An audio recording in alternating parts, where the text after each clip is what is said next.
Hello friends, welcome to Universe of Naruto X. If you love Naruto what if stories and anime explanations, don't forget to subscribe to the channel. Now let's begin today's story. It was a nice clear day, so the land beneath was all visible to him. Nice view, he muttered. Glad you like it, the pink-haired woman said solemnly. Na couldn't see her eyes behind that mask. She suddenly handed over a pile of documents. I want you to read this before we land. It's everything you need to understand about this trip.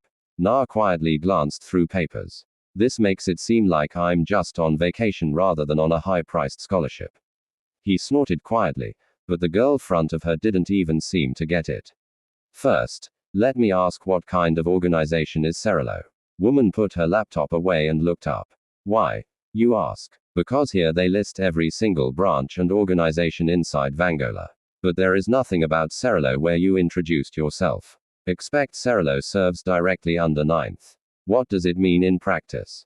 Mr. Uzumaki, you will discover that Vongolola Familia has many secrets that you might not even find them all even if you live forever.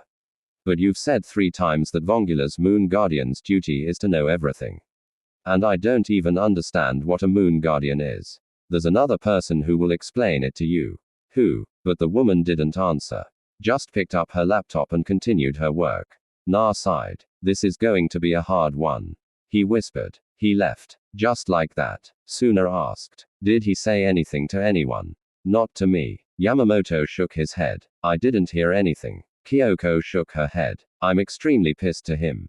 Ryo yelled. Top of his lungs. Everyone turned to face Gokua who twitching in his seat. I don't can I'm sorry 10th. Please forgive me. A for face told me he was going abroad but didn't want to ruin our day together so he didn't say anything. I'm sorry. He kneeled front of him. Please forgive me. Oh okay. Suna nodded. But did he tell you when he would be back? What is this? Reborn appeared out nowhere. Sad of losing your second in command. It's not that, Suna argued. That's right. I'm his second. That guy is just an idiot who ran away. I didn't mean that either. Suna whispered. It's just that he didn't even bother say goodbye. Others looked each other sadly. Well, it's not like he's not coming back, right? Yamamoto smiled to them. I mean, teacher did say that it was only temporary. I guess Suna sighed. Naruto landed in Italy. Then a limo drove him into some small village. This is where you shall reside until further notice. Cervelo woman said coldly and dumped him out. Here are directions to your accommodations. Do not leave this village until we fetch for you. That is all. She drove off. So Naruto was standing alone on town square of some nameless village in a country where he couldn't speak 2 words of local language. Completely confused what he was supposed to do next. Uzumaki Na. He turned around. What are you doing here? Uchiha. Itachi. Na blinked. The same caped man who had almost shot him once was standing right in front of him. They both blinked. Right back at you. Uchiha smirked. Isn't this a coincidence? Everyone, I got a letter from Naruto. Suna rushed to the class holding an envelope. Look here. Really? Yamamoto asked. When? This morning. I haven't even opened it yet. Suna showed it to everyone. TCH dares to send us letters like this after abandoning his family like this. Nobody bothered to answer when Suna ripped the letter open. Hi boss, I hope you're doing well. I'm glad to inform you that your second is doing great too. He sweat dropped to that but continued. Europe is amazing. People are weird. All speak so loudly and acting so overly friendly. I thought they would be more like Smoke Factory remembering that he's from here too. I guess he's just as weird to them as to us. That bastard. Goku Dera cursed under his breath. Well, I'm not going to bore you with details. Just tell you that this is amazing. Girls especially. Soon as I told them I was the next vice boss of Bongola, they were melting in my hands. Wink. That idiot goes and says something like that. Suna screamed. What if someone from a real mafia takes him the wrong way? Don't worry. Reborn said. Vanula's name alone is so strong that normal people wouldn't dare to touch him. Na is getting lucky. I'm jealous. Yamamoto smiled. I wish I were the same. Girls are all falling around you already. Suna whispered before he cleared his throat. Don't worry about me. I'm doing fine. Bongola's 10th vice boss, Uzumaki Na. Peace. Sorry for not telling anyone. Expect Smoke Factory. I thought it would only bring the mood down. See you when I get back. He sounds to be having fun. Kyoko smiled. So all he really tells is that he has been harassing girls and nothing else. Hana muttered. What an annoying guy. What's Vongola anyway? Name of your stupid club. Don't go insulting Vong. Gokua jumped up but Reborn kicked him down. As everything went on around them, Sunyuna sighed. At least his friend was doing okay. Too slow, Itachi stated, and there was a gunshot but no weapons. He was wearing his usual cape that covered him. A bullet scraped Naruto's leg and he fell down. Damn. He cursed and pulled out a pair of shurikens. Take this. He threw them at Itachi before leaping away while Itachi simply shot 2 projectiles away. He reloaded his bow and fired.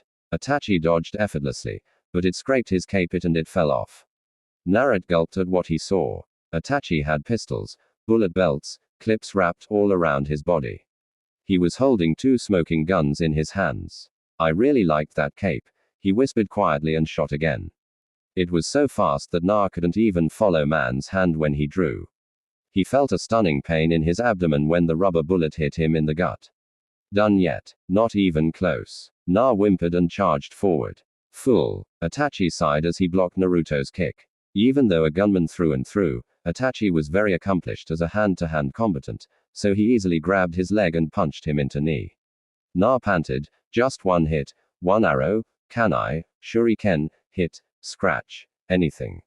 He just wanted to land 1 lousy hit. Slowly, he pulled out a smoke bomb. If anything, this should give him 1 second. Take T. A bullet went through the bomb and it exploded in his hand. As he coughed madly, he heard Itachi's voice. Naive brat. Naruto crashed on the ground. Spent. Why are we doing this? You yourself said you wanted to grow stronger. Itachi answered as he leisurely loaded his gun, 1 bullet at the time. But all you've done so far is hunted me like a rabbit. First thing you should always do when entering a fight is to figure out how to get out of it. People like you and me, we are not heroes. We lie, cheat, use underhanded tricks, and take every possible advantage to defeat our enemies. If we can take 'em out from a rooftop 100 red yards away, we will. There's nothing to be ashamed in our way of fighting. First we run, then we fight. He pointed his gun at Naruto's forehead and smirked. That being said, run. Another letter? Yamamoto asked. Yes. Suna showed it to everyone. He told that he is doing great. Look, there's even a picture attached to it. A picture. Everyone looked at a piece of paper. Na was standing there in an Italian-style suit, laughing sheepishly. He sure looks smart. Haru whistled. I wonder how he could afford something like that. This is embarrassing. Na laughed as Itachi took a picture. Bear with it. I can't have you walk around Vongola headquarters as my student wearing something that you made yourself. So, I'm really going to headquarters finally. Yesish. Took only 5 weeks. You can consider yourself lucky, Itachi muttered with low voice. I'm one of the best assassins in the world, and even I can't get to exact headquarters. Only members of Vongola family are allowed inside the premises. Where you are going is the core of Vongola headquarters. Only key members of the family are allowed there. Na gulped. This was getting scary for boss. He whispered and straightened his tie. I'll be off then. Don't embarrass yourself. Itachi nodded as Naruto stepped out to the street where a limo was waiting. He was careful not to show himself. He wasn't member of the family yet. He was practically tutoring one of theirs. It could backfire greatly for Reborn student if it was found out like this. Na sat in the limo, not really sure where it went. It took all these turns and side roads, probably trying to confuse him. Naruto sighed and leaned back on his seat. It didn't do any good to try to keep up. He would just have to wait patiently and enjoy. After all, if anything would go wrong, he would just have to fight his way out. After hours of waiting, the limo finally drove to this large villa in the mountains. They crossed a heavily guarded gate. Na watched from inside the landscaping, houses, and people all together. So this is Vongol base, he whispered to himself as the car drove him to the main entrance. I wonder if they have any ramen here. We have arrived, the driver's voice informed, and the door flung open. Na nodded to himself and stepped outside. The same pink-haired woman who had brought him to Italy waited him there. Thank you for your patience. This way, please, she led him inside. So, what am I doing here? Naruto asked as they walked what seemed to him in endless hallways and rooms. Not that I don't appreciate the tour. I can pick out the best place for my own room when boss takes over, but I doubt I was called here just for this. They suddenly stopped. Here. She pointed at the double doors. What's behind there? He asked, but somehow she had managed to disappear. Not knowing what was going on, he did the one thing he had learned from his mother. Everything you do it with adorn. So he kicked the double doors open and stepped right in. Van Gogh, a 10th Sada Tsunoyoshi's second in command. Usuzuaki Na present. He entered a long room with a table in the middle of it. Around the table, angry-looking old men sat glaring at him, or they just might look like that naturally. Na couldn't be sure. At the head of the table, old-looking man was sitting, leaning to his hands, eyes fixed on him. This man was different from others. He had a different aura around him. So, you're the one Reborn told me about. Sit, please. The man pointed at the seat across the table nearest the door. Narrate, sit down. I'll take it that you're the Vongol 9th. He gulped, but tried to cover it with a glare. Man nodded. Indeed, I am. Pleasure to meet you. What is it that you want of me, Jan? How dare you talk to the 9th like? Let it slide. Old man waved his hand. Uzumaki-san, why are you here? Is that a trick question? I'm here because I was summoned to be prepared to support my boss as his second in command. Na narrowed his eyes. You misunderstood me. 9th smiled. Why did you choose to be part of Shao Kahn's family? Reasons are mine and mine alone. Na stated simply. Anything else? Well, there are few matters that need to be solved. 9th tapped something behind his desk and screens appeared out of the desk front of everyone, even Narrate. Some people are concerned that Sawada Tsunoyoshi might not be right person to succeed after all. On the screen, Suna was screaming like a little girl running through a graveyard. They are having a test of courage. Na muttered before his sweat dropped. But boss, can't you act bit more manlier for a change? He looked back up when Lambo started crying. God, he hated that cow. So, what's the problem? Boss is having fun and I'm stuck here with his family. This one of the nameless old guys jumped right up and pointed at the screen. How do you expect him to lead the greatest mafia in the world if he can't even take few scares? I agree. Someone else nodded. I think we should start to consider of eliminating this pathetic option and take some real man never got to finish his sentence before an arrow scraped his forehead. Everyone except the 9th jumped back in shock to see Na holding his right arm forward while his left as tugged inside right sleeve. Yuba man yelled, but another arrow just scraped his shoulder.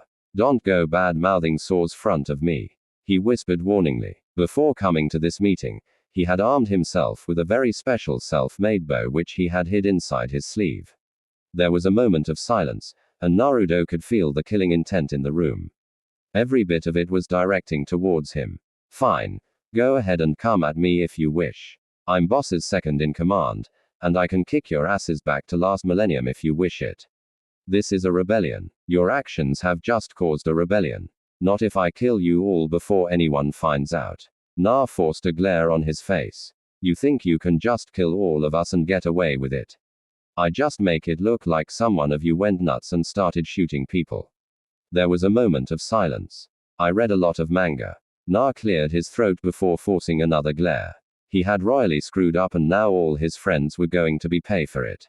Well, if he could take out these people, his connection to boss might be left uncovered and they might be saved. Damn, he had read too much manga to try to be such a hero. That is enough, 9th said simply, and everyone back away instantly. Nice resolution there, boy. Hey. 9th smiled. I never intended to disown Tsunoyoshi, I just wanted to see how you would react. Then he nodded to others. You may go. Others nodded and quickly passed Naruto and stepped outside. What do you mean? You wanted to see my reaction. What are you? A practical joker? Morn's smile slowly exchanged into a dark glare. Much darker than any of the other old guys ever had. We are mafia, not some group of kids playing cops and robbers. You must understand it. Tsunoyoshi must understand this. Trust me. After our clash with Rokudo Mukuro, we all understand that. Well, expect Yamamoto. I'm starting to think that he is a bit slow on the head. Do you also understand that we are a criminal organization? He asked. We're not some group of heroes either who are saved the day. Rokudo Mukuro was a creation of our world. So, it was our responsibility to deal with him. By our responsibility, you mean and boss and us. Na corrected flatly. We nearly died doing that. I had to make sure Tsunyoshi-kun and his future family understood the reality of the situation. And when Ruo Mukuro appeared in Japan, it was an excellent opportunity to let him show his skills. Naruto finally sat down. So why am I really here? These are things you should talk over with boss. But are you not his second? Even though Goku Hayodkan is always bragging about being his right-hand man. I'm confused. What is the difference between the two? How should I know? Na shrugged. I guess Smoke Factory can take care of boss while I deal with the family. That's a bit much, don't you think, for a person like you to try to manage Vangola? Not at all. Naruto's eyes darkened. It's not like I haven't seen my fair share of bad things in this world. You're talking about what happened to your mother, I presume. Ninth nodded. Don't act so surprised. Reborn found out your past easily. Na stood up. Is there anything else? I got this pretty thing waiting for me back at that village. Yes. I've heard you've been using family's name for that kind of thing. A smirk crept on his face. Do you want me to stop? Not at all. It's just an old name.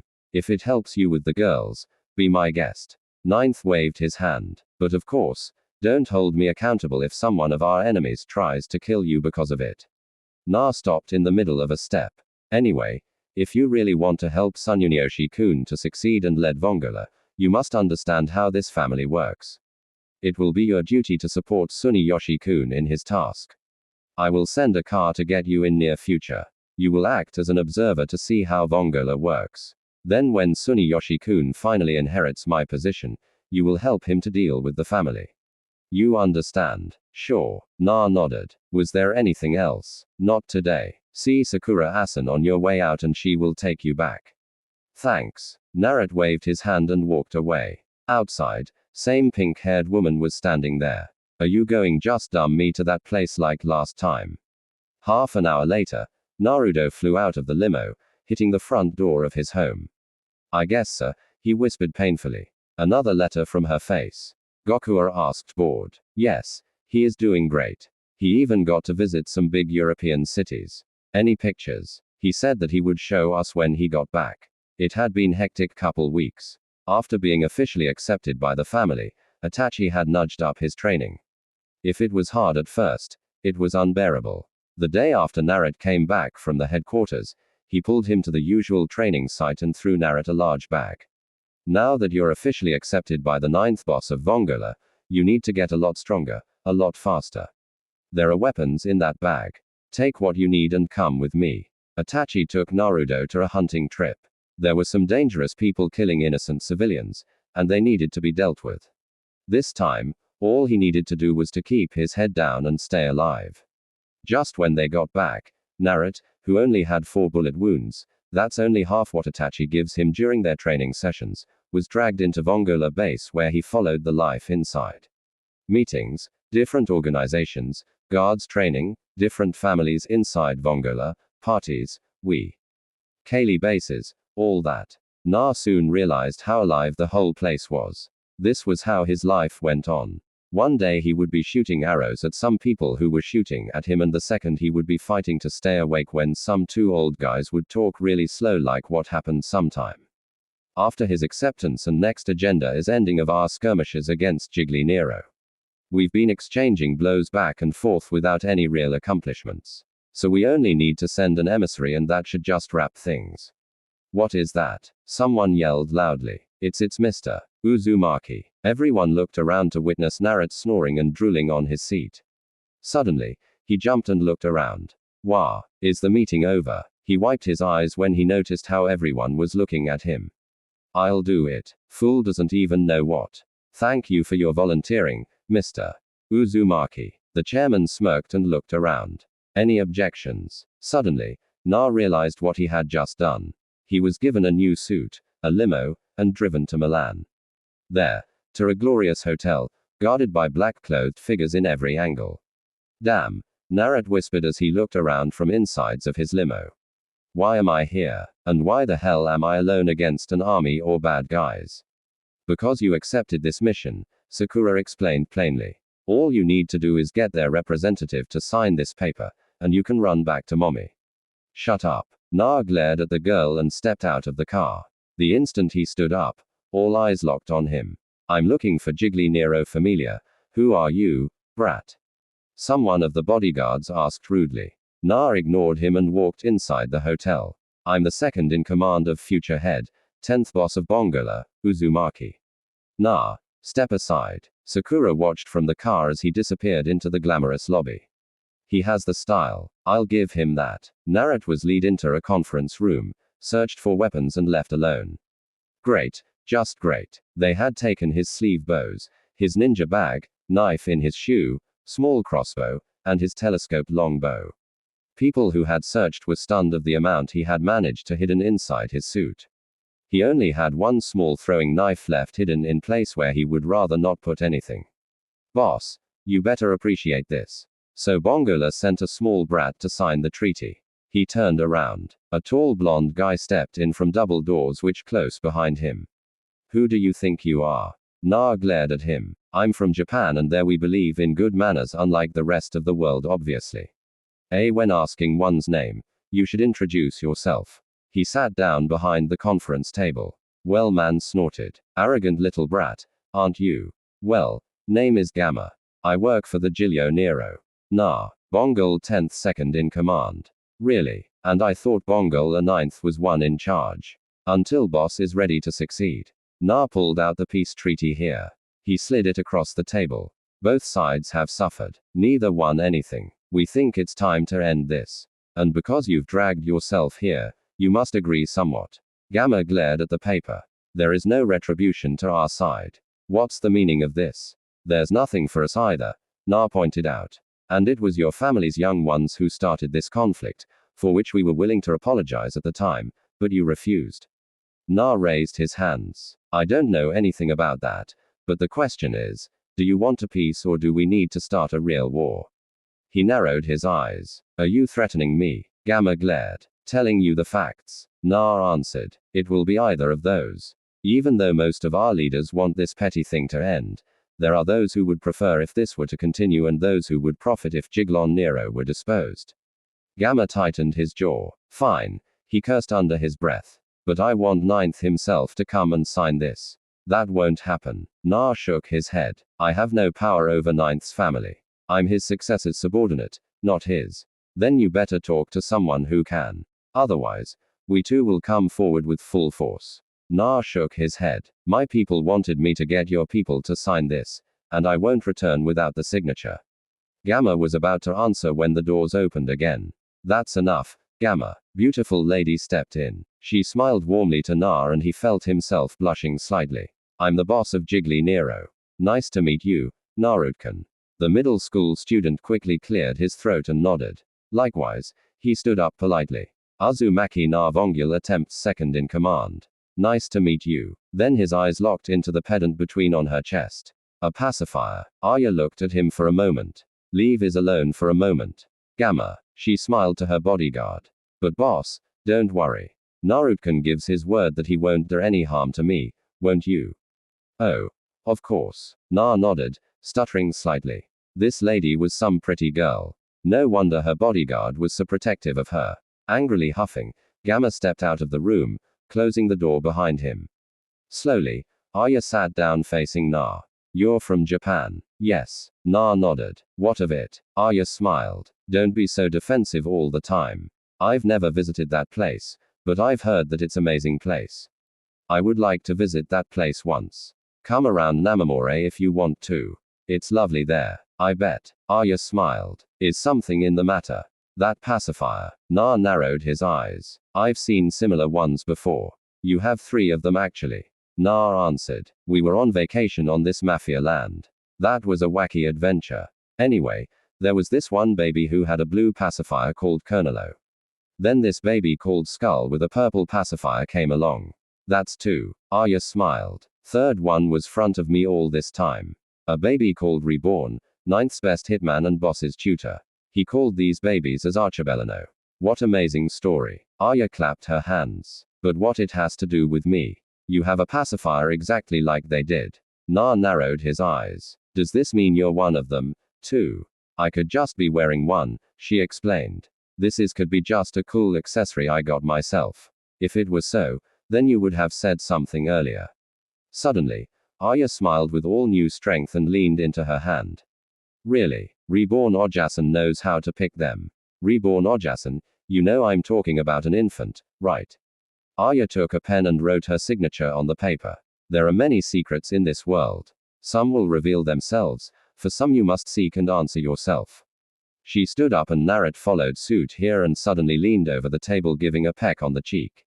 I'm looking forward of seeing you, Bongola 10th's vice boss. Completely startled, Narat nodded. Until then, he mumbled. Arya walked outside, impish smirk on her face. Playing with teenage boys was always so fun. Is it done, boss? Gamma asked. Can't believe that arrogant brat. It's fine, Gamma. She stepped inside a limo. I don't remember you being much different when you were that young. Boss. True, you were a lot rasher and rude than that. Arya smirked impishly as the car drove off. About half an hour later, when Na had finally snapped out of his daydream, he wobbled outside where his car was waiting for him. He stepped inside the limo, which was still waiting for him. Did you do it? Sakura asked in cold manner. Na presented the documents which Arya had signed. You did well, she muttered as she examined the signature. Is this normal around here? What is fights? Almost every family has skirmishes with others. Sakura explained, some more than others. Young rash members often start trouble among themselves. Older members hardly pay attention to these long as they remain somewhat civil. Most of the time they end their own fights on their own accord without any need of bosses of any family to intervene. But there are some cases where leading members must hear where the opposing side is a family like Giglio Nero. Na nodded understanding and looked out of the window and watched the beautiful Italian countryside to pass by.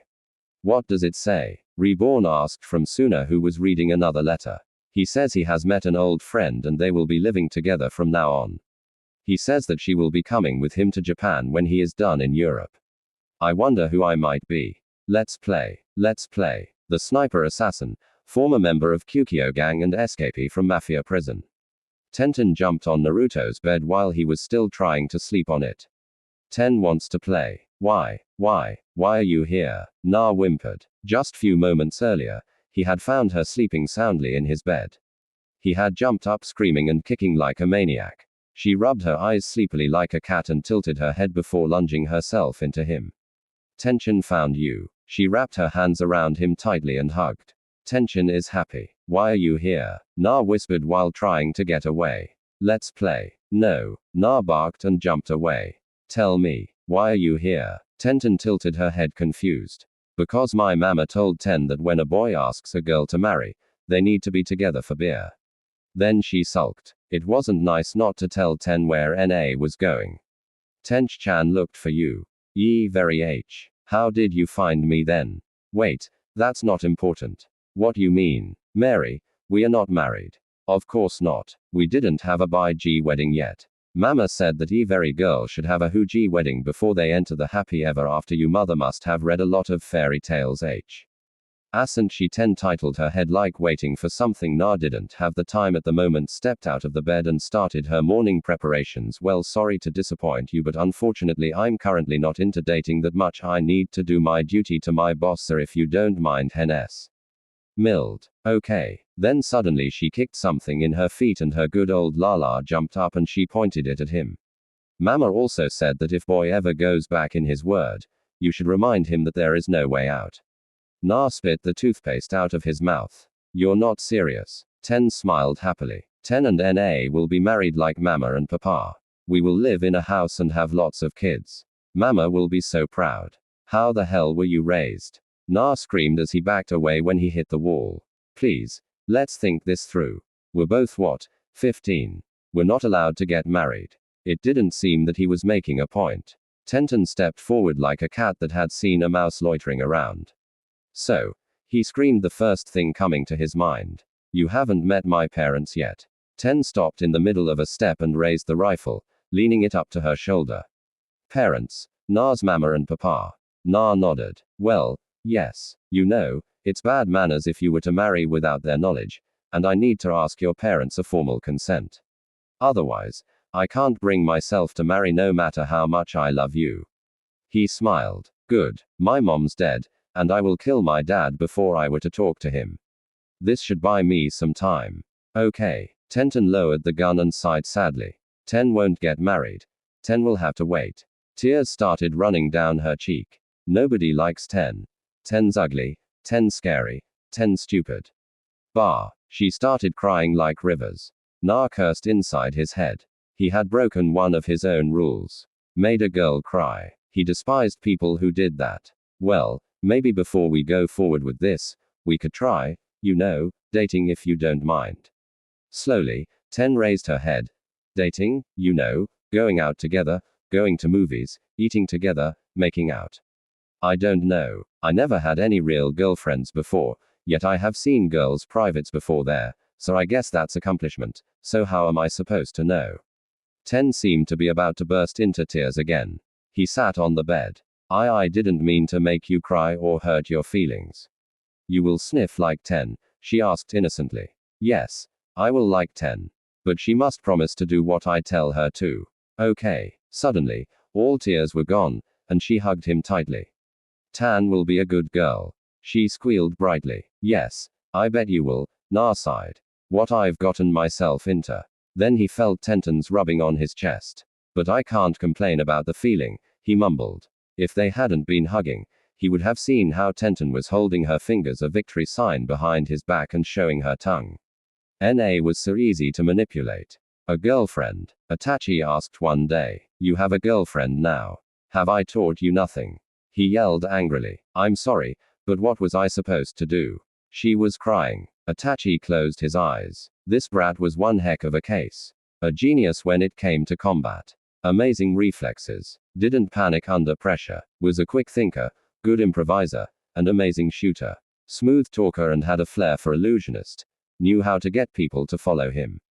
He understood the world of mafia but wasn't corrupted by it. Loyal to his boss, so it was almost a fault. Yes, excellent pupil, one might say, if he wasn't so damn stupid.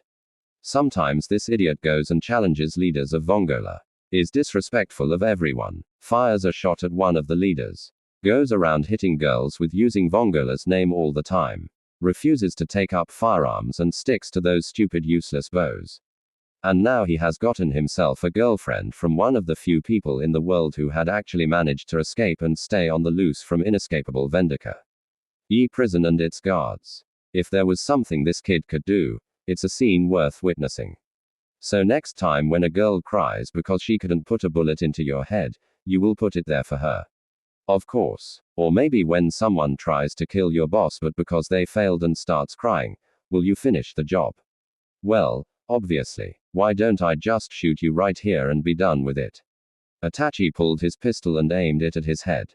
Na saw it, his hand move. After weeks of training, he was able to see it.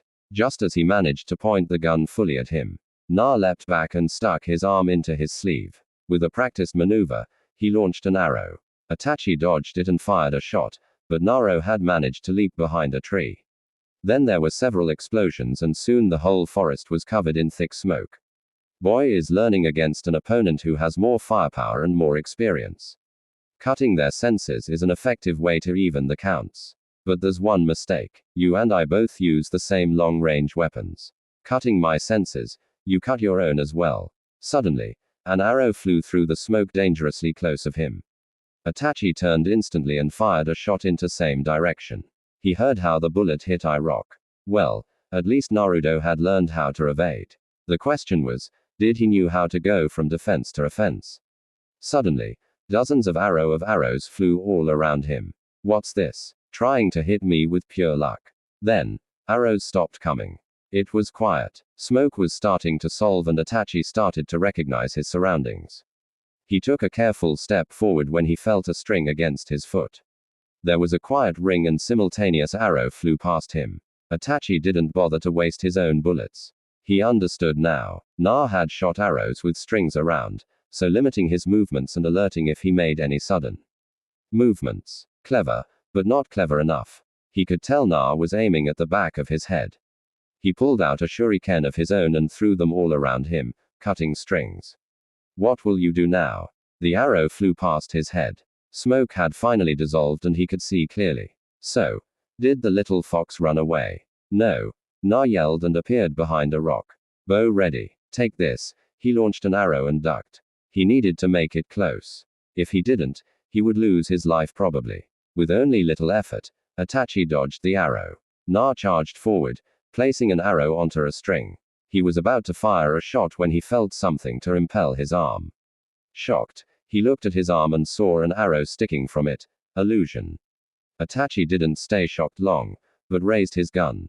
There was a bullet shot and arrow launched. Then it became quiet. The fight had ended. Both Naruto and Itachi were standing up. You're ready. Teacher pulled his weapon away and nodded to his student and turned around. Don't disappoint me. Na gulped and panted. Then he bowed his head. Thank you very much. Tenten had been watching this from far with her scope and yawned. Her boy was playing with another boy, but it seemed to have finally ended. And Na seemed to have been gotten a lot stronger since their fight. It would be fun to play with him in the future. Nah, let's go eat. Ten is hungry, she mumbled, tired. There was only silence for a moment. Tenten-chan, what are you doing? Where are you anyway? Tenten saw Na looking around from her scope.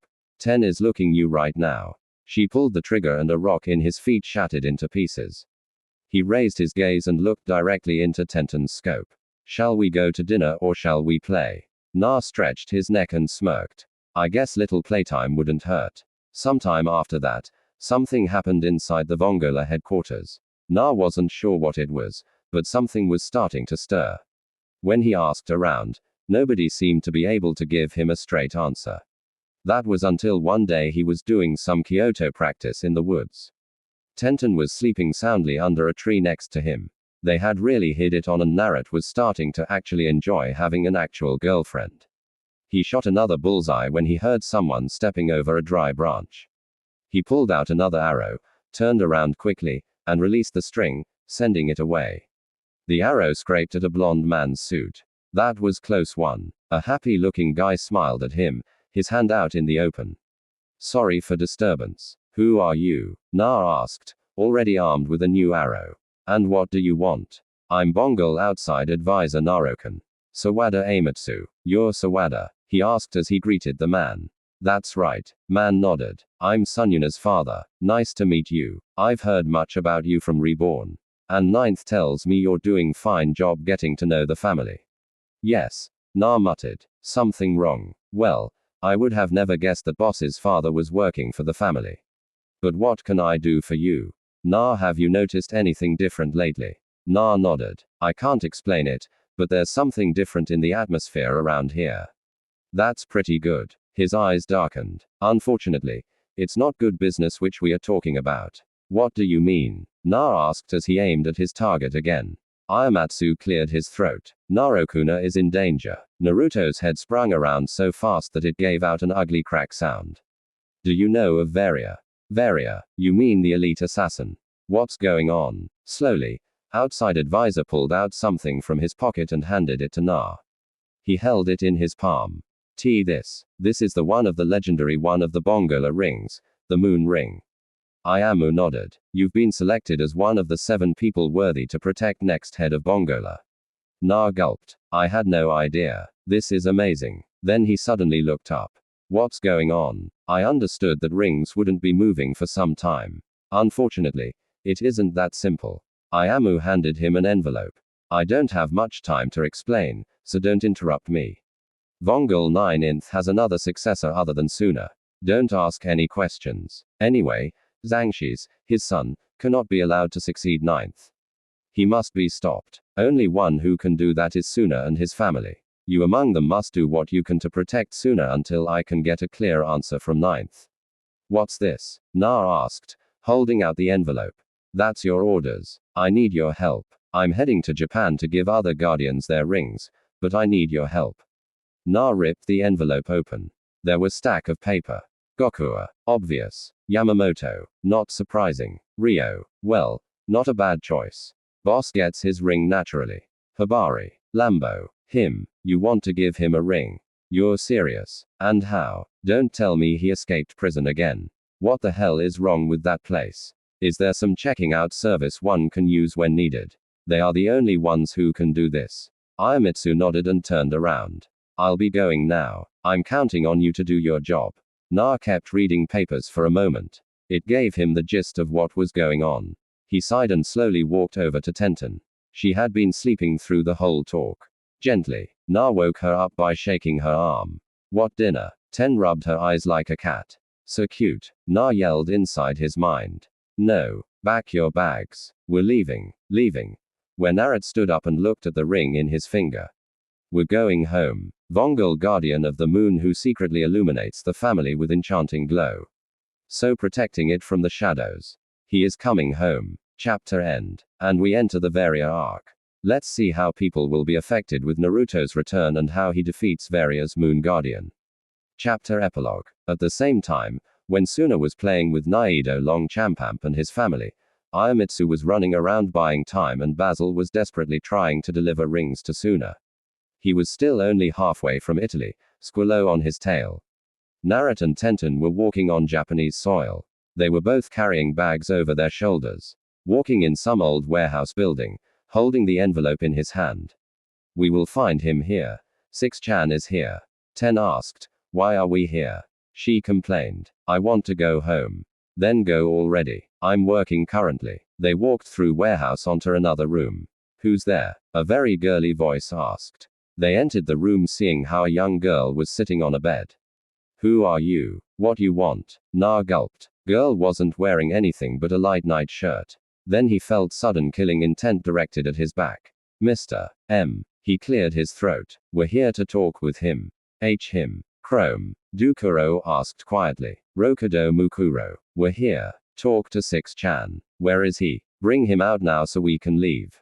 Tenten hissed dangerously. I don't know what you're talking about. Chrome backed away. Don't bother lying to me. I can tell myself that he is already listening our conversation. I'm here to make an offer like no other. Well. Isn't this a surprise? The girl chuckled suddenly with a manly voice. Bangala's subordinate and my former comrade. What brings you here? Na showed two chairs by the windows. Let's talk. And quickly Narat explained Suna's situation and offered Ruo the mist ring. Tenten amused herself by chasing small animals outside. You want me to work for Mafia? You must be joking. Mukuro snorted. You sure have sense of humor. Naruto smiled. Thank you. But back to the case at hand. If you do it, outside advisor and myself will be protecting your subordinates from capture. You went as far as gave yourself away to make sure they would escape. It would be a shame if they were captured again. That's merely part of my plan. Rokudo in Chrome's body smiled. But I guess I can't give away such an amazing offer. He closed Chrome's fist. Is that all? Na stood up. Thank you, Rudo. I'll be expecting you in Namamori soon. See ya. Rokudo watched from window as he walked over Tenten and they walked away together. Really interesting fellow. Narat glanced over his shoulder. Really interesting fellow. Who is? Tenten asked confused and leaned on his arm. No one. He smiled. Let's go home. I bet everyone is waiting impatiently. Suna sighed happily. It had been such a fun day even though he had never expected it. He had just found out that his parents had tricked him by making him believe his father had disappeared. Then he just finds out that it was just laughs because his father thought it was romantic. That weirdo. Well, after that, Yamamoto had suggested that they'd play some hooky, and Suna didn't mind. Of course, it wasn't just them anymore, but all their friends expect the one that was still all the way on the other side of the world. Well, the day was fun. Very much so. He could actually forget his dad for a second. And he was so close with Kyoko-chan, too. It's almost like a real date. That was exactly where it started going down.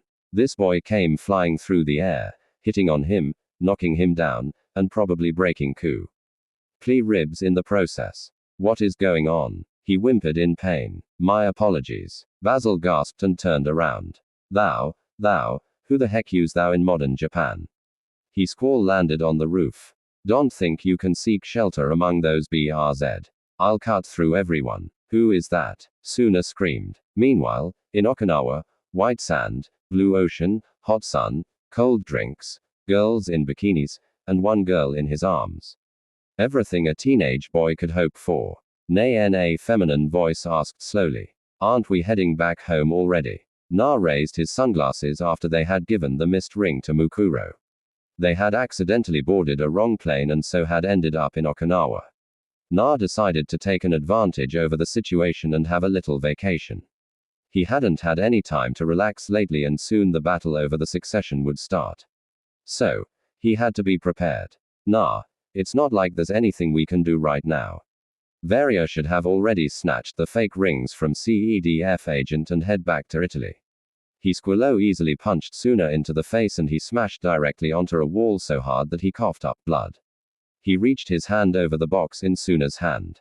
Give me those. Yep. No thing to worry about. He leaned back and Tenten leaned closer.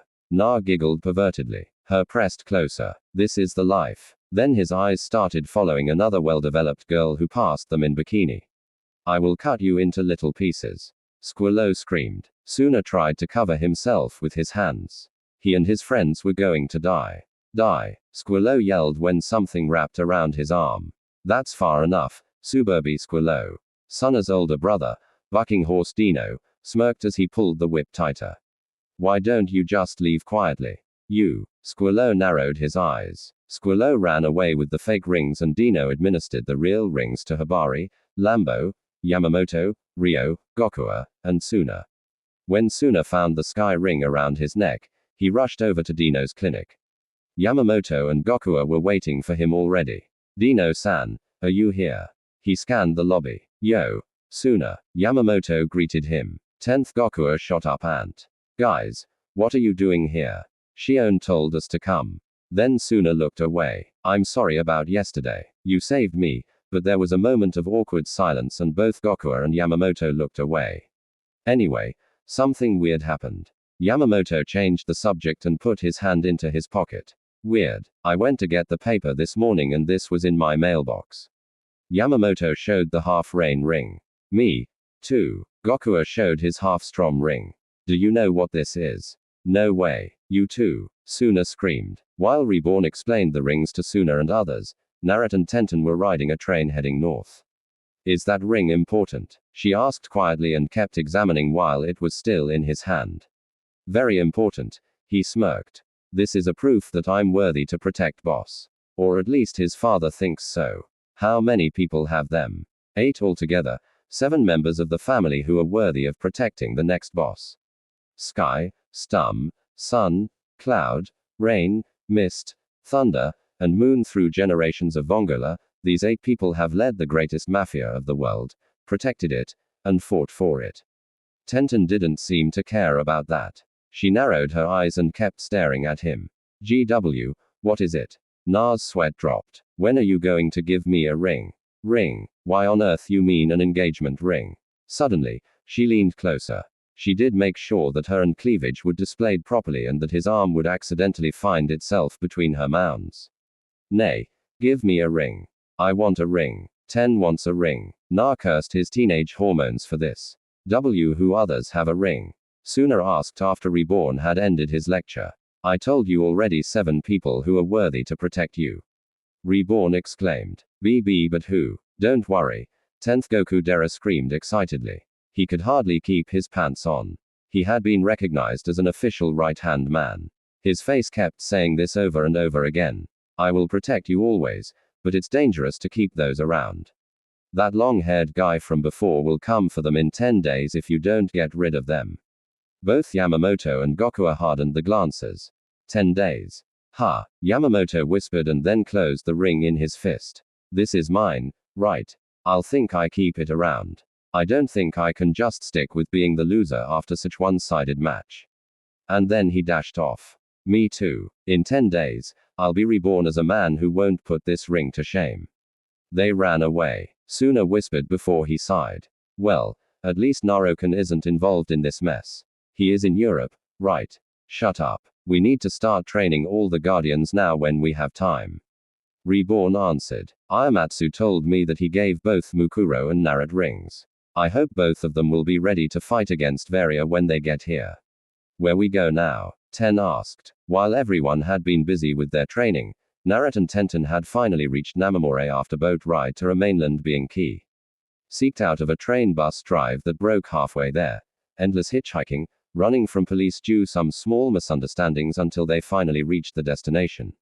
On their unexpectedly long trip, they had met few friends on the way. Na had started keeping tag on people who he might find useful for the family.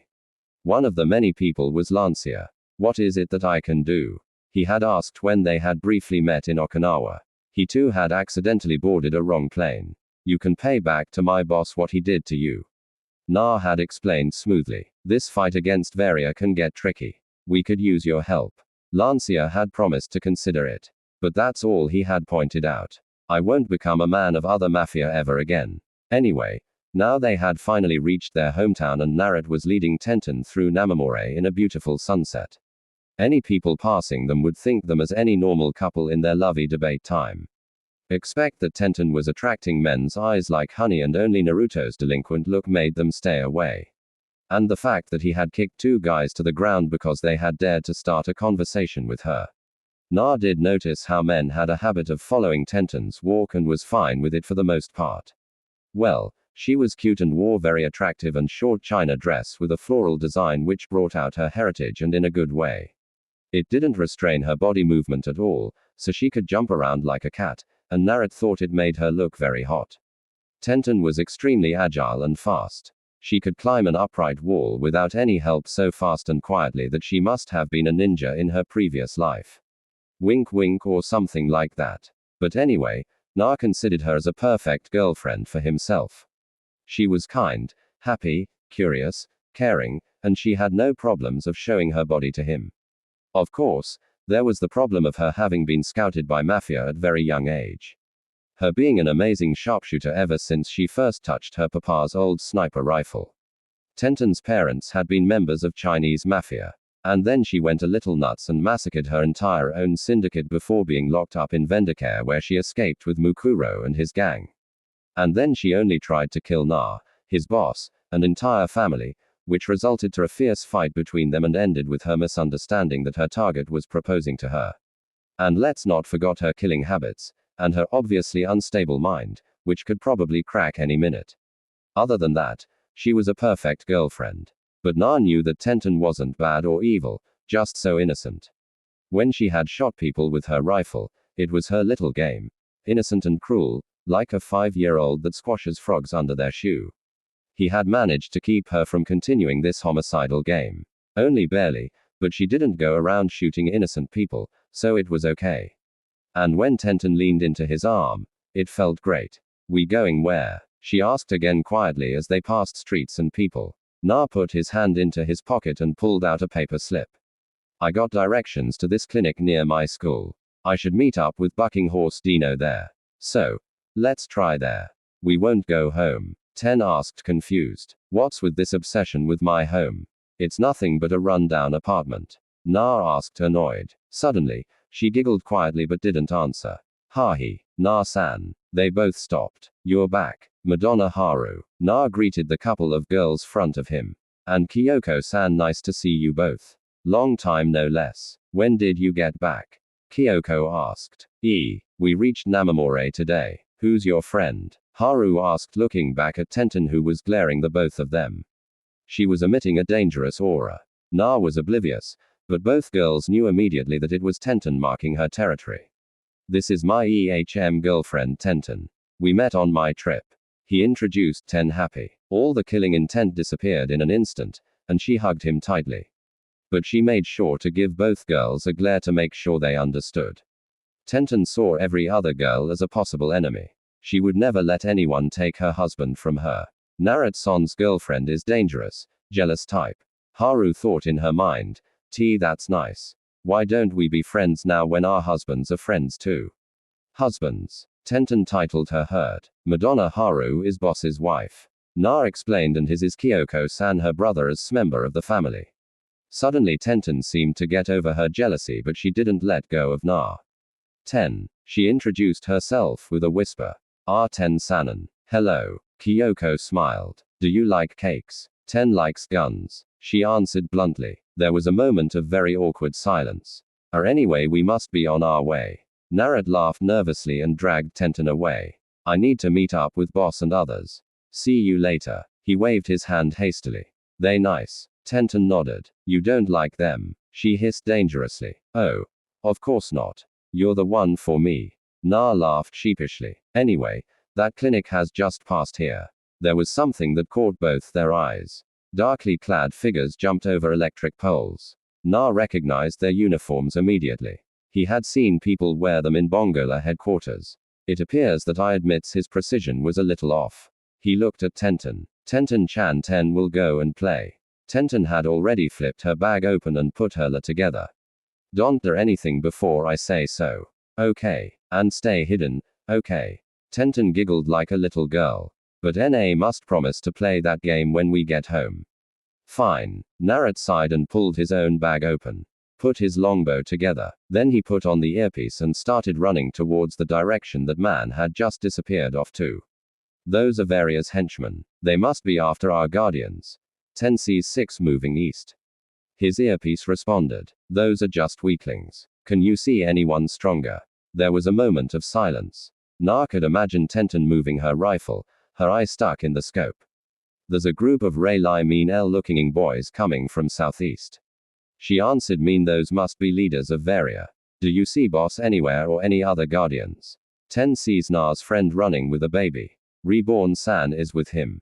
He muttered and hastened his pace. How long will it take for those mean guys to reach boss? 5 kisses. Na blushed. Tenten had taken an embarrassing habit of announcing time in the length of their activities. 1 kiss was roughly 1 minute, so it would take 5 minutes. He needed to hurry. Lambo-san didn't do anything. Lambo screamed as Varia's henchmen tried to kill him. Lambo sooner screamed as he could only witness the scene from far away. Die. Henchman 1 yelled as he was about to impel the kid, but then something hard hit him. Suna gasped. Vongular guardian of the Sun and Colonel's best student Sasagawa Ryo present. Oni-san the second henchman appeared behind Ryo and saw an opening and attacked. Number 1 has been taken out. Number 2 will arg swoop knocked him out. Standing on a telephone pole. Third one reported in. This is number 3. 1 and 2 have been taken out. I will continue the mission. He was about to attack when he was suddenly blown up by dynamites. Yamamoto Goku Dera Suna smiled happily when his guardians got together. Damn, I can't believe that stupid cow actually has a ring. Gokua cursed under his breath. Ma Gokua. Yamamoto smiled. It's okay long as everyone's safe. Everyone knee. Fuda ran to Suna. Are you guys okay? I am but I pin. Fuda whimpered. You fought? Suna asked a little. Chinese girl rubbed her cheek sheepishly. You did great. Yamamoto knelt before her. Very great for being so small. Sona, carry me home. Lambo rolled on the ground lazily. I can't get home. Don't do that. Suna yelled and picked him up. You will get dirty. Is everyone else okay? He looked through Lambo and I pin. You did great, I pin. She had been fighting against Levi's men, even though she hadn't been much of a challenge. Suna, carry me home. Lambo wed louder and louder. Shut up, you stupid cow. Where you think you keep that ring anyway? Goku barked. Good thing Iamu made it in time. Reborn smiled. Now that everyone was okay. I don't understand it at all. Gokua continued. Why did this idiot get a ring? I asked the same question over and over again. Suna whispered. But you were a big help, guys. Thanks. Don't worry about it. Yamamoto laughed. That's what friends are for. We're here to protect you. Goku added. But these guys were extremely weak. Ryo noted. This was a breeze. Don't be naive. Reborn cut in. These were just low-ranked foot soldiers. The really frightening one is coming. Leviathan Levi landed on top of stand over the road and glared down. He saw 3 of his subordinates lying down. You guys did this? He asked quietly. Who holds the thunder ring? Lambo screamed and grabbed more tightly on Suna's leg, but no one answered. Well, it doesn't matter. Levi muttered. Kill them. 3 new henchmen jumped out of hiding, weapons ready. They came from every corner and fast. Damn. Ryo cursed as he stepped on one side, defending the kids. These guys are pissing me off. Gokua turned his back towards his and defended from the other side. Yamamoto closed the ring around the kids and took a defensive stance. More is coming. Suna screamed. Too many already. Don't sweat over it. Reborn smirked. We still have reinforcements on our side too. Everyone asked when suddenly 3 arrows flew right past them, hitting 3 targets almost simultaneously. What happened? Suna screamed. These are Gokua began. Arrows. Yamamoto ended. Guys like you have to be patient if you wish to speak with the boss. New voice joined them. A voice that had been missing for some time now. Men like you should just wait patiently for Iazuaki Naruto will take you on. Everyone turned around. Vongula's guardian of the moon. One who secretly illuminates the family with enchanting glow. So protecting it from the shadows. Usuzuaki. Na present. Na stepped into view, his bow leisurely resting over his shoulder. You guys shouldn't let your guard down so easily. And you think you call yourselves guardians. And Naren, good evening, boss. Na smiled as he walked up to the group. I've returned just now. Took you some time. Gokua barked angrily. Where you think you were all this time? Sorry, Earl, I've been busy with my job. Yo, Na, how was Europe? Yamamoto raised his hand to a greeting. Amazing. Na answered and smiled to them. Ryohei, I met your sister just a moment ago. Kyoko, is she okay? Did something happen to Kyoko? I will beat him to the extreme when I find out who did that to my sister. Extreme. Na sweat dropped. I didn't say anything like that. Then he noticed kids. Lambo really got a ring too. Huh. Amazing. Hi there. I Pin Fuda. Hope you've been good. Welcome back, Narut. Ni Fuda smiled back. Suna witnessed Narut walked among them, greeting everyone with his usual bright smile. It was somewhat relaxing to know that he was with them in this ordeal. Reborn-san, have you been drinking milk? You know you won't grow up to be a strong man if you don't. Cheeky as ever, Narub smiled. Seems like you've learned few new tricks on your trip. He glanced at Varia henchman lying down. Well, you know Europe like another world. He sidestepped the question. Boss, glad to see you're still healthy. Nakuna smiled. Then he saw something glittering in his finger. Narutkan has a ring too. Na smirked and showed his hand. The moon ring. Pretty fitting considering that I'm the vice boss. You're still saying that? Goku cursed. Because it's true. Na answered. Na, those bad boys are coming. Naruto narrowed his eyes so suddenly that Gokua took a step back. Get ready. He turned his attention up towards Levi. We're getting company. Lura, Belugor, Mammon, Squillo, Mosca, and one dark-clad figure landed beside him.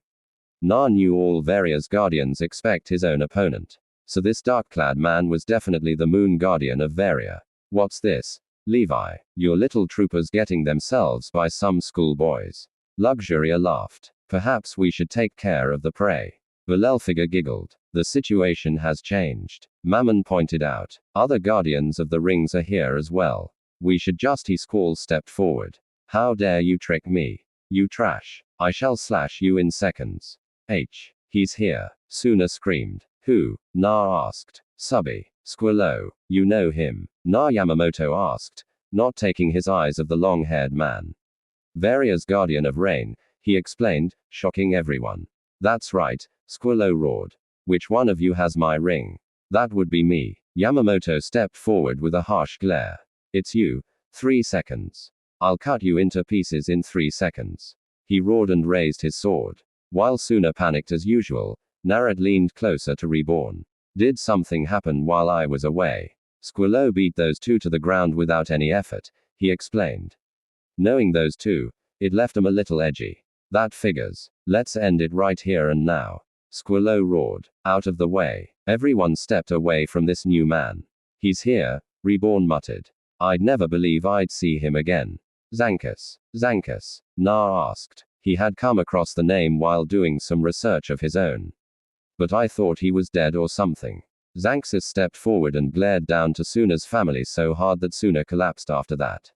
Gokua and Yamamoto were both affected by the same glare. Na could feel it, but it didn't have so much effect on him. After everything he had been through in Vongola base, he knew how to handle this feeling in his gut. And the feeling was fear. Ten will take him out, his earpiece asked. Narad shook his head. We need to stay calm. He said to everyone around him and especially to Tenten. She too must have felt the killing intent wherever she was. So Sununoshi Zexis raised his hand and gathered his flame of rage into his palm. Boss is trying to kill us too. Luxury screamed. That idiot. Squillo cursed. Better step back. Mammon floated away. Die. That is enough. A pickaxe flew through the air and hit the ground next to Xanxus. I'll take charge from here. Ayamu stepped up. Dad screamed. What are you doing here? Tenth's father. Gokua screamed. I thought he was just some. I've made a fool of myself front of Tenth's father. Zangxi's turned slowly to face him. Ayamatsu started explaining his actions and read the official orders from the Ninth, and Reborn explained Ayami's position in the family, and finally the ring battles were decided. Ryo versus Lura, Lambo versus Levi, Gokua versus Belelfiger, Yamamoto versus Squillo, Rokudo versus Mammon, and of course, he himself versus that unknown man whose face was still hidden in clothes. Hibari versus Golamosa, and finally Boss versus Xanxus. Now we just need to wait for directions. Ayamatsu said firmly. Sorry to keep you waiting. Na heard another voice, and Sakura and possibly her twin sister landed on the next stand. During this ring conflict, we will be the judges. That woman, Suna gasped, she's the same who was with Na in that coffee shop. Her name is Sakura. Everyone turned at Na. She works for Cerullo. It's an organization that works solely for the Ninth. They serve directly under him. F for the Ninth? Suna asked. That's right, Usuzuaki-san. Sakura's twin showed the parchment with Dying Will Flame seal on it. During this conflict, our decisions are that of Ninths. Any objections? Zenus-sama. Xanxus remained quiet. Thank you very much, they said in unison. Wait just a minute. Ayamu raised an objection. Even I, the outside advisor, have never heard of the Curvel organization. How can I leave you to judge this fight where the future of the family is at stake? We cannot recognize your objection. Sakura said firmly. We serve the Ninth and cannot be commanded by the likes of you. And if you need some verification, why don't you ask Uzumaki-san?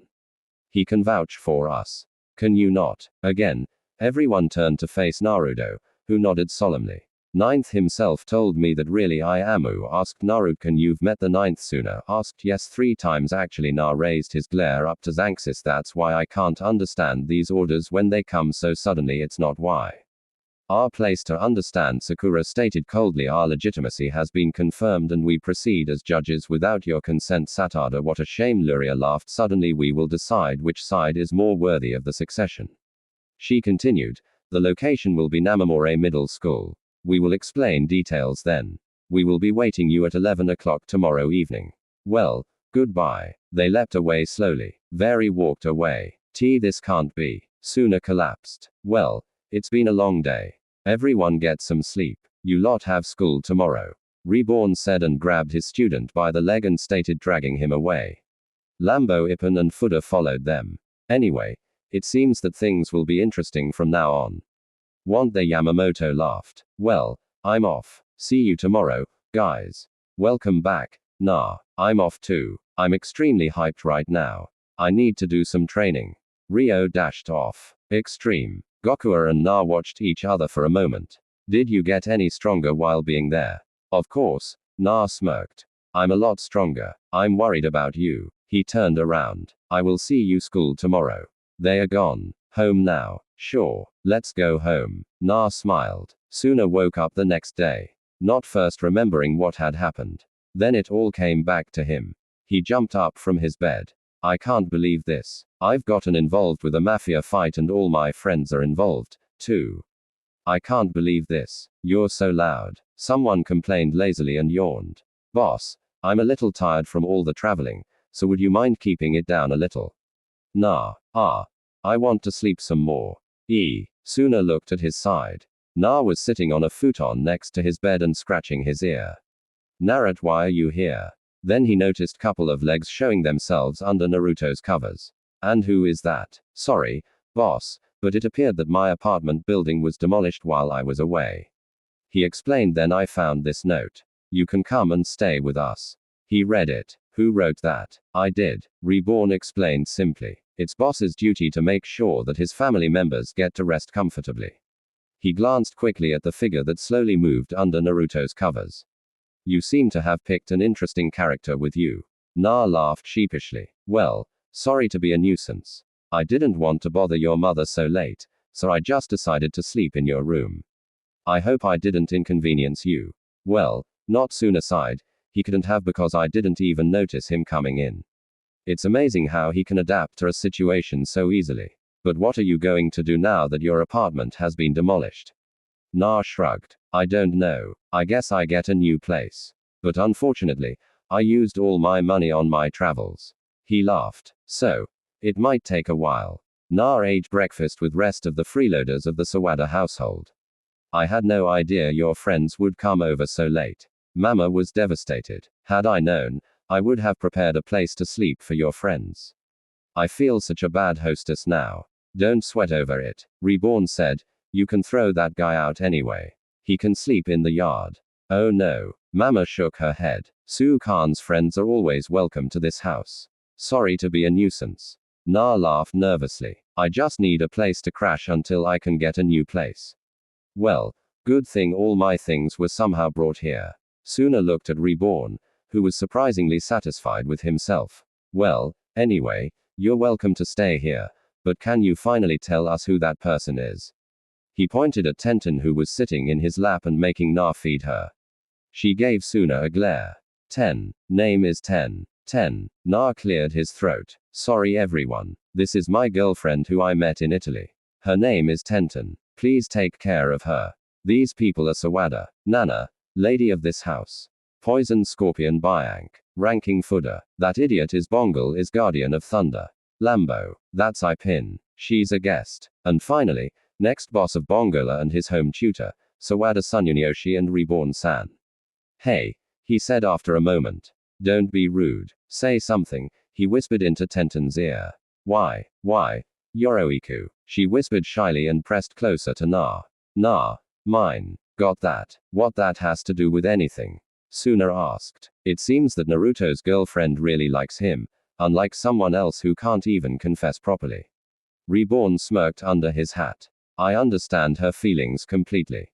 Byank nodded. As a fellow person who passionately loves her man, Reborn. She leaned to hug Reborn tightly. Tenten, don't hold back your love. Men must be loved with all our might or they might slip away. Oh. Reborn. Tenten only got half of that. So she tilted her head confused. Suna Na, you two need to get to school. School, but I don't want to. Na complained like a child. I have few things I need to do. Don't make me shoot you. Reborn pointed his gun at him. Get to school already. Yes. They screamed in unison and dashed out of the door. Tenten, please keep our host some company while I'm away. Okay. Na yelled over his shoulder. And they're off. Reborn sighed. I wonder if we will be okay. Damn that Reborn treating me like some paid by our henchmen. Na kept muttering under his breath. Suna sighed. Na isn't scared at all. Does he even understand the situation we're in? I on the other hand can't stop shaking. Suna, Na, you came together. Yamamoto. Suna smiled. Yo. Na nodded. I couldn't sleep at all last night and I couldn't calm down through training, so I thought I'd come to school for a change. What? Are you scared? Na teased. No way. I'm excited. Hey. Suna screamed. It'll be fine. At first, I only thought of fighting that long-haired guy all by myself. I didn't understand the situation, and I still don't. But now, I've realized that it's not just my fight, it's everyone's. He smirked. You're not alone, Suna. Let's get through this together. Something like that. Na nodded and smiled. Don't worry about this. We are together and we can get through this thing easily. Of course, Goku Dera walked to them. We can't leave Vongola in their hands. Goku Dera, we will beat them no matter who they are. Rest ease 10th. He smirked confidently. Suna looked around him and how everyone was so confident. They had to be crazy to think that. But my shaking is gone. He smiled back. Thanks, guys. Paper airplanes. Yamamoto looked inside Goku's box. What are you doing with these? Don't touch them, you baseball idiot. These are for my training. Training? What? You think you can scare Varia using paper airplanes? Na laughed. I wonder what's next. Using golf balls? Of course not. I've asked that wacky doctor to train me, but so far it has been just throwing bombs at airplanes. Anyway, I can't help but wonder what that mist guy is doing. Na coughed suddenly and looked away. I mean, we don't know who he is or where he is. Can we trust a guy like that? Well, boss's father chose him, so I'm sure that it's okay. Na waved his hand. Won't we be late for school? Answer, we will welcome back our student who has been studying overseas. Teacher began the class. Usuzuaki saying, welcome back. Na waved his hand lazily from his seat. Good to be back, sensei. So, let's begin our class. Na sighed as the school was finally over. He had forgotten how boring it was. Everyone was busy with their training, so hardly anyone was around. Well, I guess I could go to my clubhouse, he muttered and walked to the back of the school. He reached his clubhouse to find something shocking. There were students in Kyoto armor doing practice. Who the hell are you? Everyone snapped back and turned around and were a little scared of him. Who are you? One of the girls asked defiantly. We are practicing archery, just so you know. But with whose authority? Na glared at the group of underclassmen.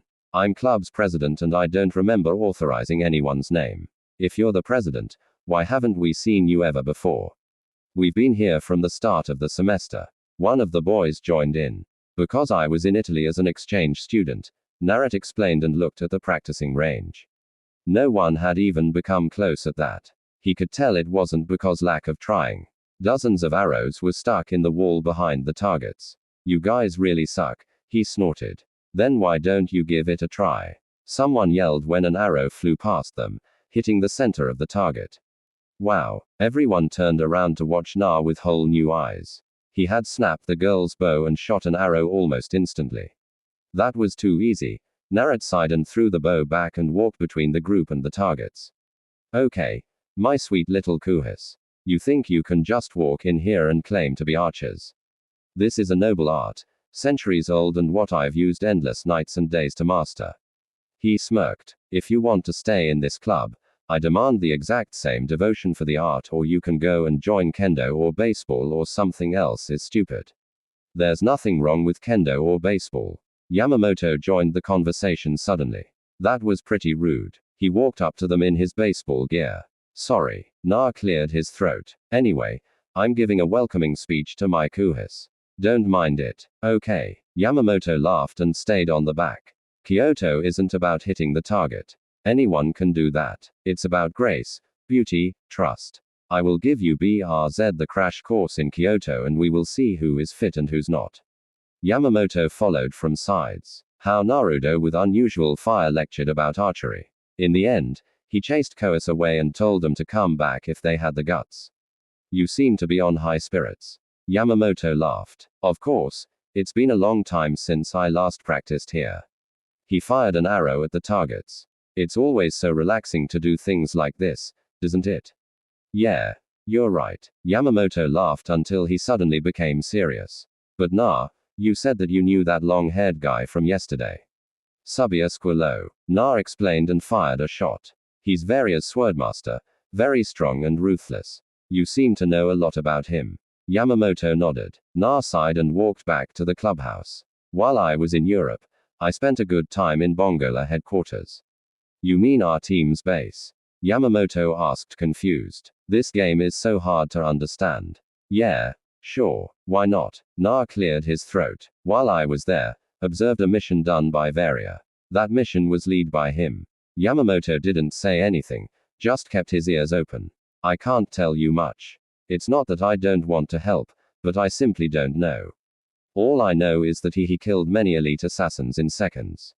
Na ran through halls of a European castle. It was a mission to destroy the enemy family, and he had been sent to observe how Bongala's independent assassination squad, operated. Enemies were popping out everywhere, but thanks to Itachi's training, they were a breeze.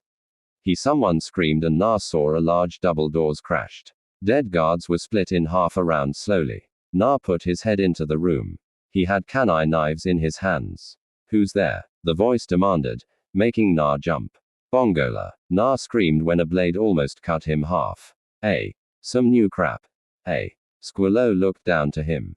Get lost. I'm doing what the hell I want to. Na yelled back. You're not my boss. I have only one boss. You sure have guts, boy. Squirlo raised his sword. Want me to cut you in half? Suddenly, more Varus men rushed into room.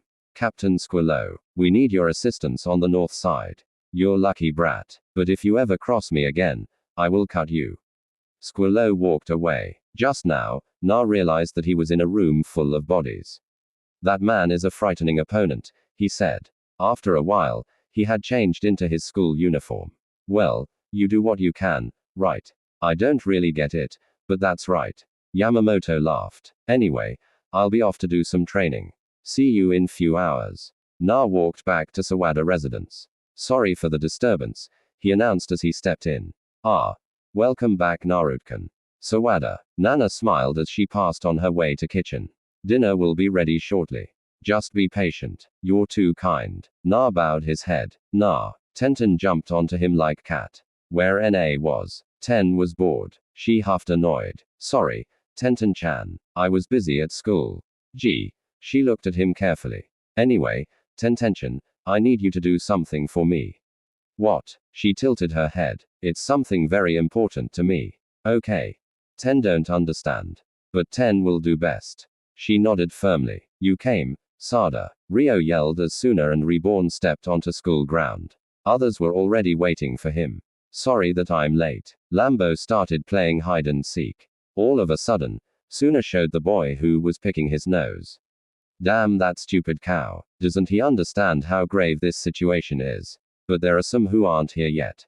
Yamamoto pointed out. Our mist guy hasn't shown himself yet. Rio said. What is that guy doing? Well, we don't need to worry about him. Na waved his hand. Your dad chose each and every one of them. Nakuna smiled. Do you know something that we don't for face? Oh. Of course not. Na laughed nervously. And besides, now is not the time. He narrowed his eyes and looked up. Varia had appeared. Servalo women introduced the rules in the arena. Na didn't pay much attention. He had expected something like this. If he had learned something about Sakura and other Servalo women, they were sneaky as hell. So, if they were actually involved, he should be prepared for anything. Rio took off his clothes and put on his boxing shorts. Suna, aren't we going to do a huddle? Yamamoto asked suddenly. What? Suna stepped back. No way. Gokua agreed. That's so lame. Yash. Rio screamed. I've always wanted to do that. Especially when the boxing is a single-person sport. Let's do it. Na nodded. Everyone leaned closer to a circle and bowed their heads. Rio fight. I'm so pumped right now. Rio yelled. I'm going to win this fight to the extreme. Good luck. See. Be careful. On-san, don't you dare lose. Turf top. Don't take too long. Reborn smirked under his hat. Suna really had one amazing family. Man, that turf top making us worry so much. Gokua muttered as they walked home from the match. Rio had just won their first match in the Sun Ring. It's okay because we won eventually, right? Yamamoto laughed. Well, we will be on our way. Suna nodded. Thanks again, Oni-san. Everyone, I'm okay to the extreme. Ryohei screamed, raising his hand in the air. See you tomorrow. 10th Goku bowed and everyone left. I will see you two tomorrow. Na nodded. You're not coming home tonight? Suna asked concerned. I'm sorry for the trouble boss, but I got to check on few things. I should be back by morning. Until morning he bowed his head. Na ran into different direction and disappeared into the night. Where is he going? Suna asked after he was gone.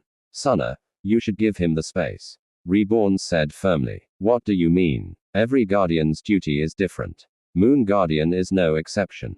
He is the one who secretly illuminates the family with enchanting glow. So protecting it from the shadows. That's his duty. Is he putting himself in some kind of danger? Because no matter what's going on, he shouldn't. Suddenly, Reborn turned around and smiled. It must have been that innocent caring that made him take the ring even when knowing the risks. Reborn Suna whispered. You want to help him? Yes, of course. Then don't slack off with your training and start taking this seriously. He kicked his student into the knee. Ah. Suna fell down screaming. At the other side of Namamore town in an abandoned warehouse. 4 figures were standing in the shadows. I don't like this pine. Why do we Havado work for Mafia Pian? One of the figures screamed frustrated. Neither do I, but there isn't anything we can do. Another replied with cold monotone voice. Mukuro-sama's orders. You do as Ten say, you work for Ten's husband. Third, a female voice snapped angrily at them.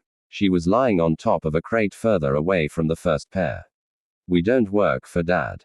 Mafia Lucky Pian. First one yelled, Try saying dad again, you traitor. Quiet, Ken, Chikusa, please. Weak female voice whispered. We have a guest, she added with much manlier voice. As expected of you, Roku-chan. Na appeared from the shadows, shocking everyone. God, he had always loved the trick from manga, and doing it was even more amazing. Even I can't take you on surprise. Tenten shrieked happily and leapt and tackled him down. Ten did good. Didn't Ten do good? Yes. Ten did amazingly. Na patted her head and stood up. I just stopped by making sure that you weren't feeling any regrets so far. You have no idea how much regret I feel to be used like this.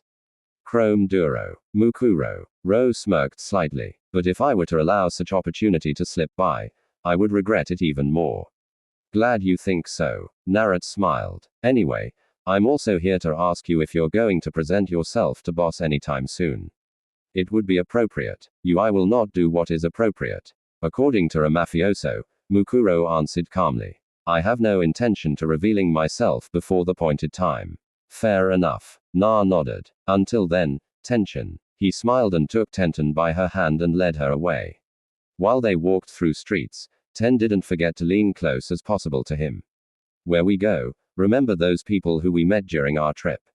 He asked. I need you to contact each of them and make sure they are ready to come forward when needed. What's wrong? Na looked around, checking that no one was there. They were just passing a dark underpass.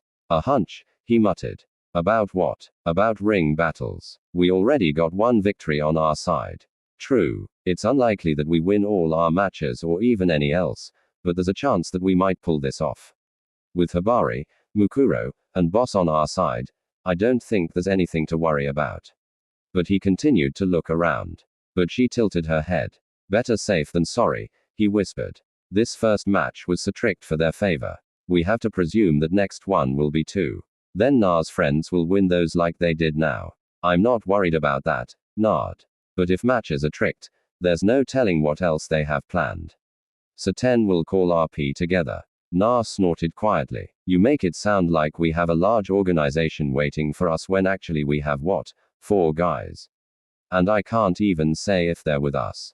Suddenly 10 hugged him tightly. They're because 10's husband is great. She smirked and pulled out a phone.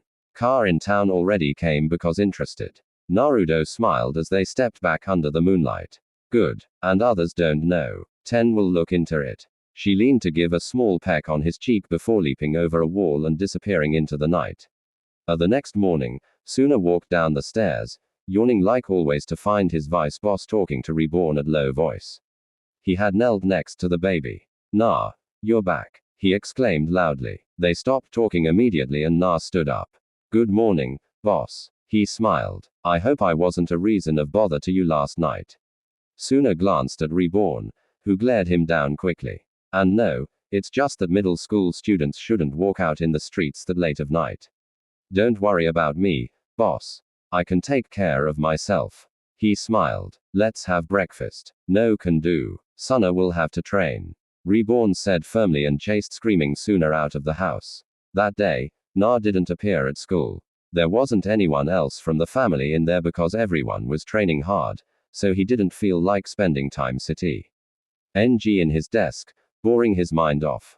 He did show up at the Kyoto club just to see how many actually showed up. To his surprise, over half had still decided to keep showing up. It might have been just Naruto's imagination, but most of them were girls. Today, he held practice only by making everyone to repeat the ceremonial part of Kyoto from the beginning to the end over and over again without launching any arrows. As he instructed one of his female cohorts, he could have almost sworn that she was flirting with him. Of course, Na didn't have any actual flirting experience as he only had one girlfriend, and for the sake of his own and especially for the girl's safety, he didn't respond in any way. If Tenten were ever going to catch him, she would most likely first shoot the girl and then him. Anyway, after the practice, it seemed like it would start raining. Not just raining, but a thunderstorm. Na watched deep into the sky with dark eyes and held his hand as the raindrops fell down. Draws the damage to themselves and away from the rest of the family, serving as a lightning rod. He muttered, Senpai, I didn't know you spoke different languages. One of the girls still at the clubhouse asked excitedly. They took surprisingly long just to change their uniform. Tenten could remove her clothes in mere seconds. Tenten-chan mentally slapping himself. What was that French? The girl asked again. Italian. Na blinked and answered quickly. You should be going now. We might have a storm coming. Where are you going? She asked. You wouldn't let a girl walk by herself in such weather. Na didn't bother to answer. Without changing his clothes, he walked away carrying his ceremonial bow and holster. Sitting down under a roof front of the school doors in a traditional Japanese way. In Caesar, Naruto waited patiently for the rest of the family to show up.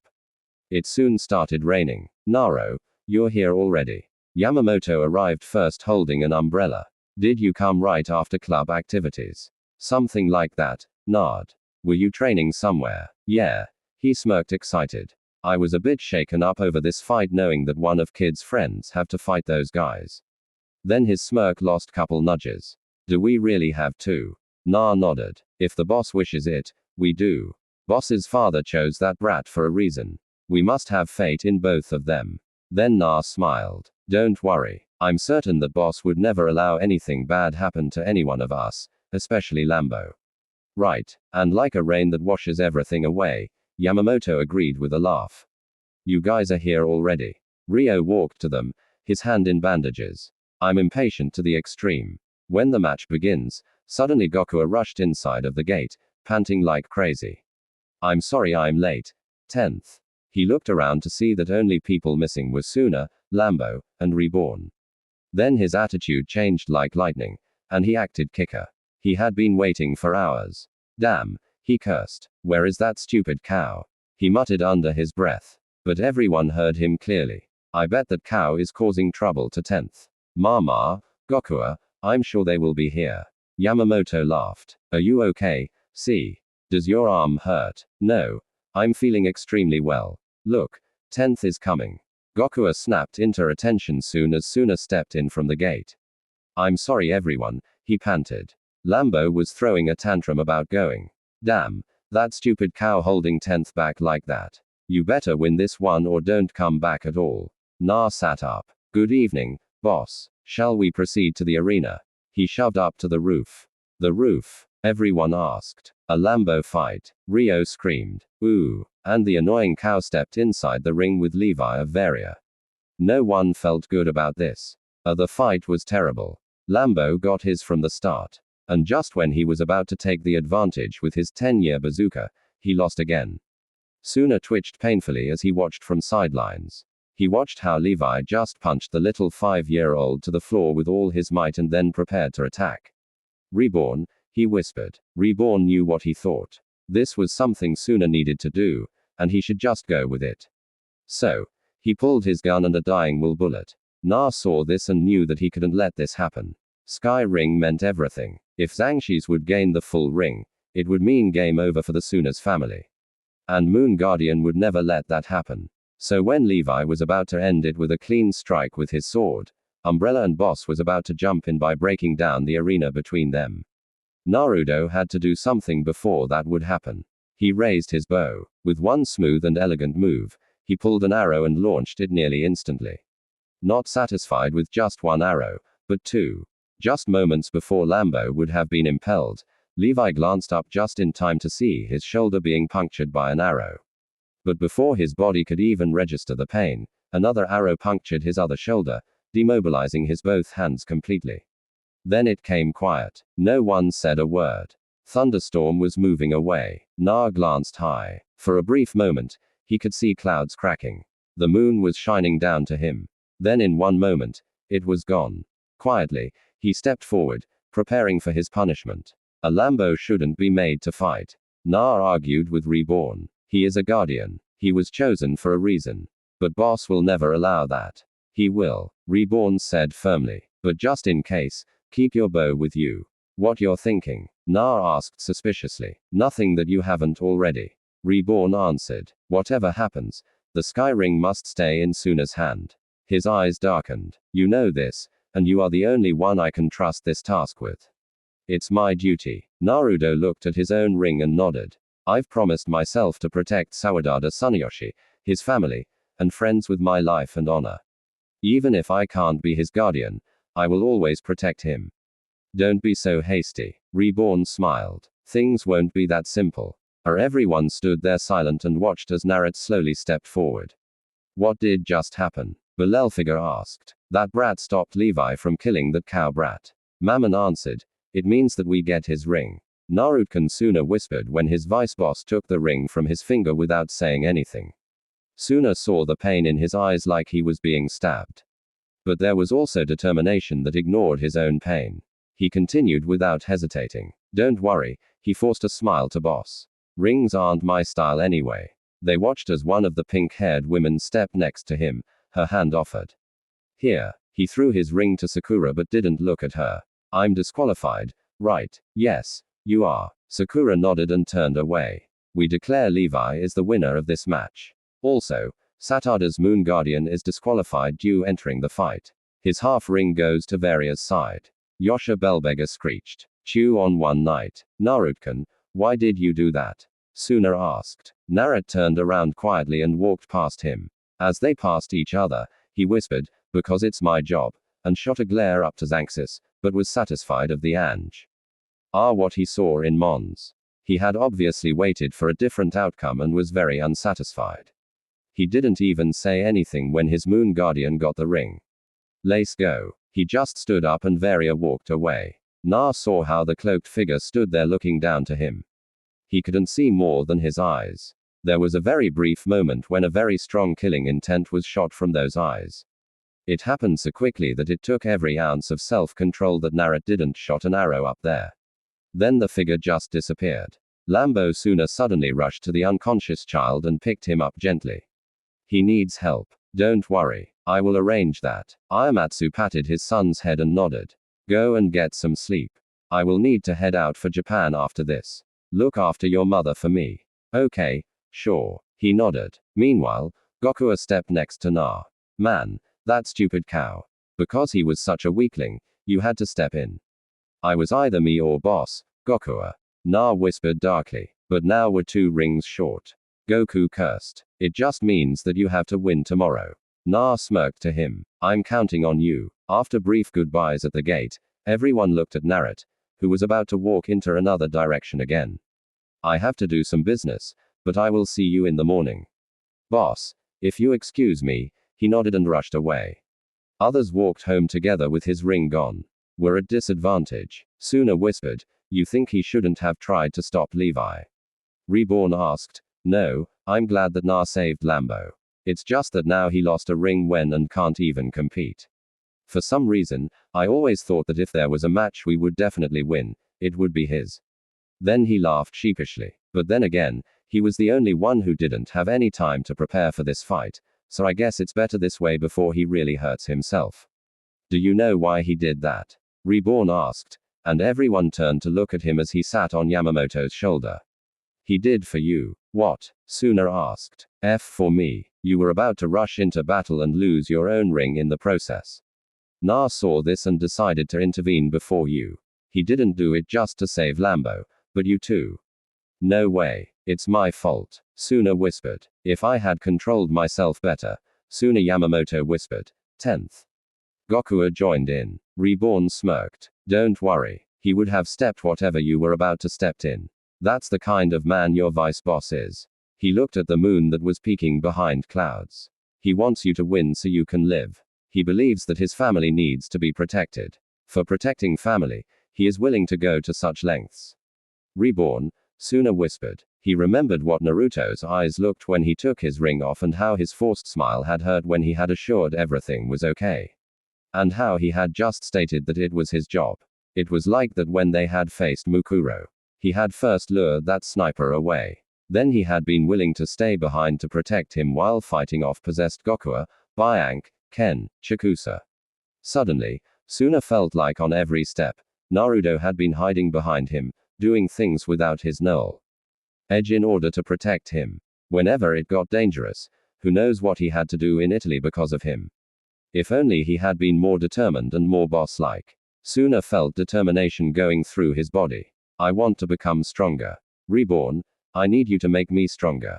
Reborn smirked. The third phase of training is going to be even tougher. I don't care. All I see is my friends falling around me, giving everything they have for this fight. It's not right for me to fall behind. Suna nodded firmly. I will get stronger for everyone's sake. So maybe Naruto doesn't need to do things behind my back anymore. And Lambo doesn't ever again go through all this because of me. 10th. Goku Dera gulped his tears. Such an inspiring speech. We will be counting on you. Suna, if you need help with training, just say train to the extreme.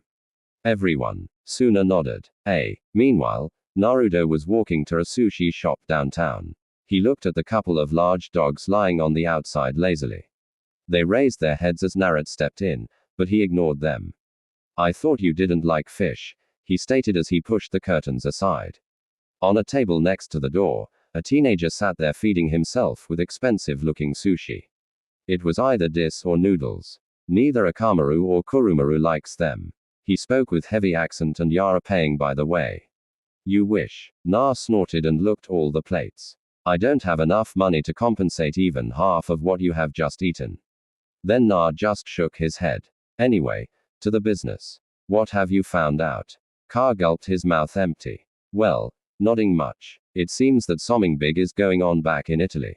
Don't know more. Na sighed. I just can't understand what the ninth is thinking going on like this. He rubbed his chin. Well, stick around if you want to see the fireworks. Fireworks? He asked. What kind? Against Varia. You all want me to go against Varia. Not you alone. Na smirked. For now, I would like if you would just stay low. He stood up. I will have to check on few other people. He walked to the door. Ka and Naruto had met back in Italy when he had been on a mission with Itachi. Ka and Naruto had fought and by narrow margin the Moon Guardian had won. After battle he had an idea. He had offered the dog trainer a job. After small aggressive negotiations he had accepted. In Isuka Kiba, the first member of just founded root division of Bongolance family leader Vongula X's vice boss Azuaki Naruto. Dear an interesting rumor going round. Kiba smirked, suddenly stopping his new boss from stepping out. Dad Yarteach is in town. Itachi. Na turned around. Itachi is in Japan. What I heard. Ka shrugged. Na cursed under his breath. This is just what I needed. He muttered and looked around. Do you know if he is hired? Nope. Ka smirked, scared. Not one bit, he answered. Anyway, I need to go now. Enjoy your sushi. And if you see Sai, try to keep him out of sight. Sure. Ding. Nah.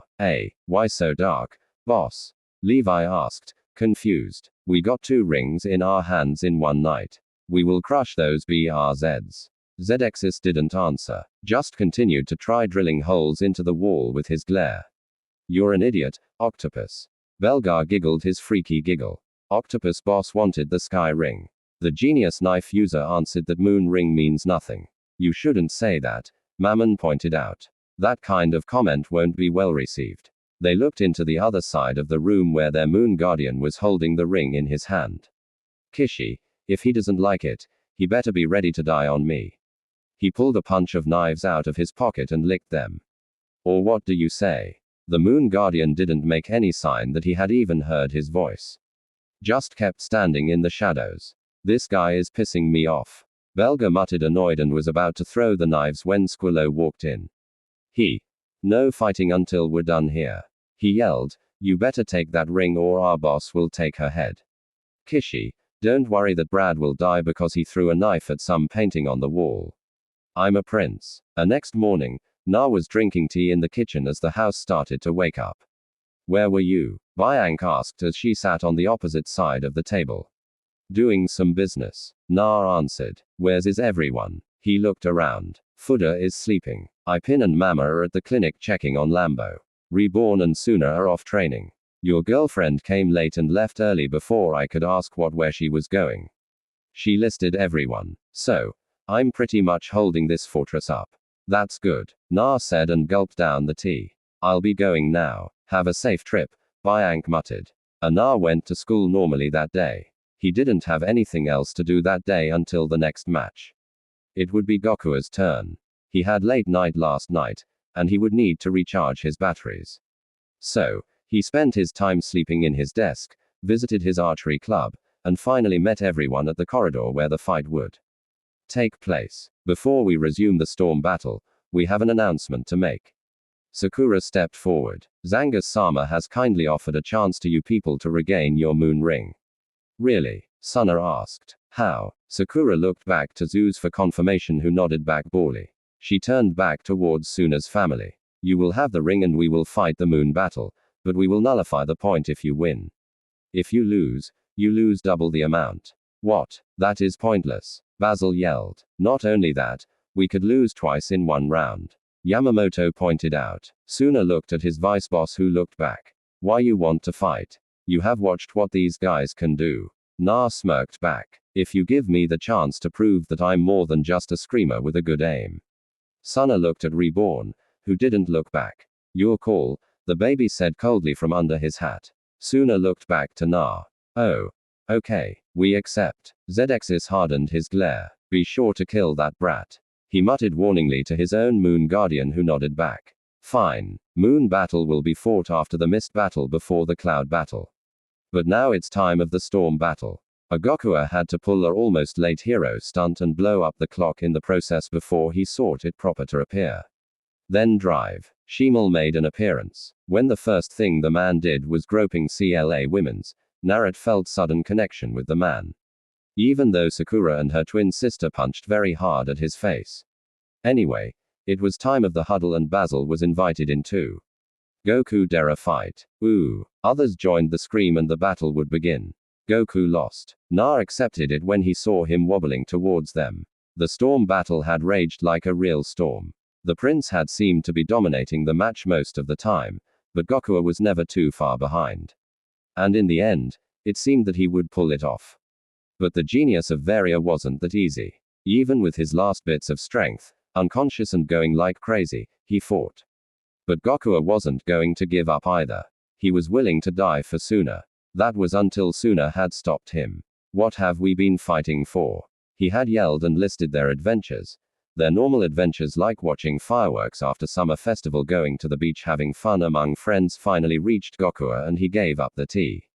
Would have ended and the whole floor would have exploded if the ring wasn't whole before time run out and Goku had given his half to Belligor. It's on you, he barked at Yamamoto, grabbing his collar while he hurried to support him. You must win. Then he glared at Na, who had gone to support him. The other side. And don't you dare lose either.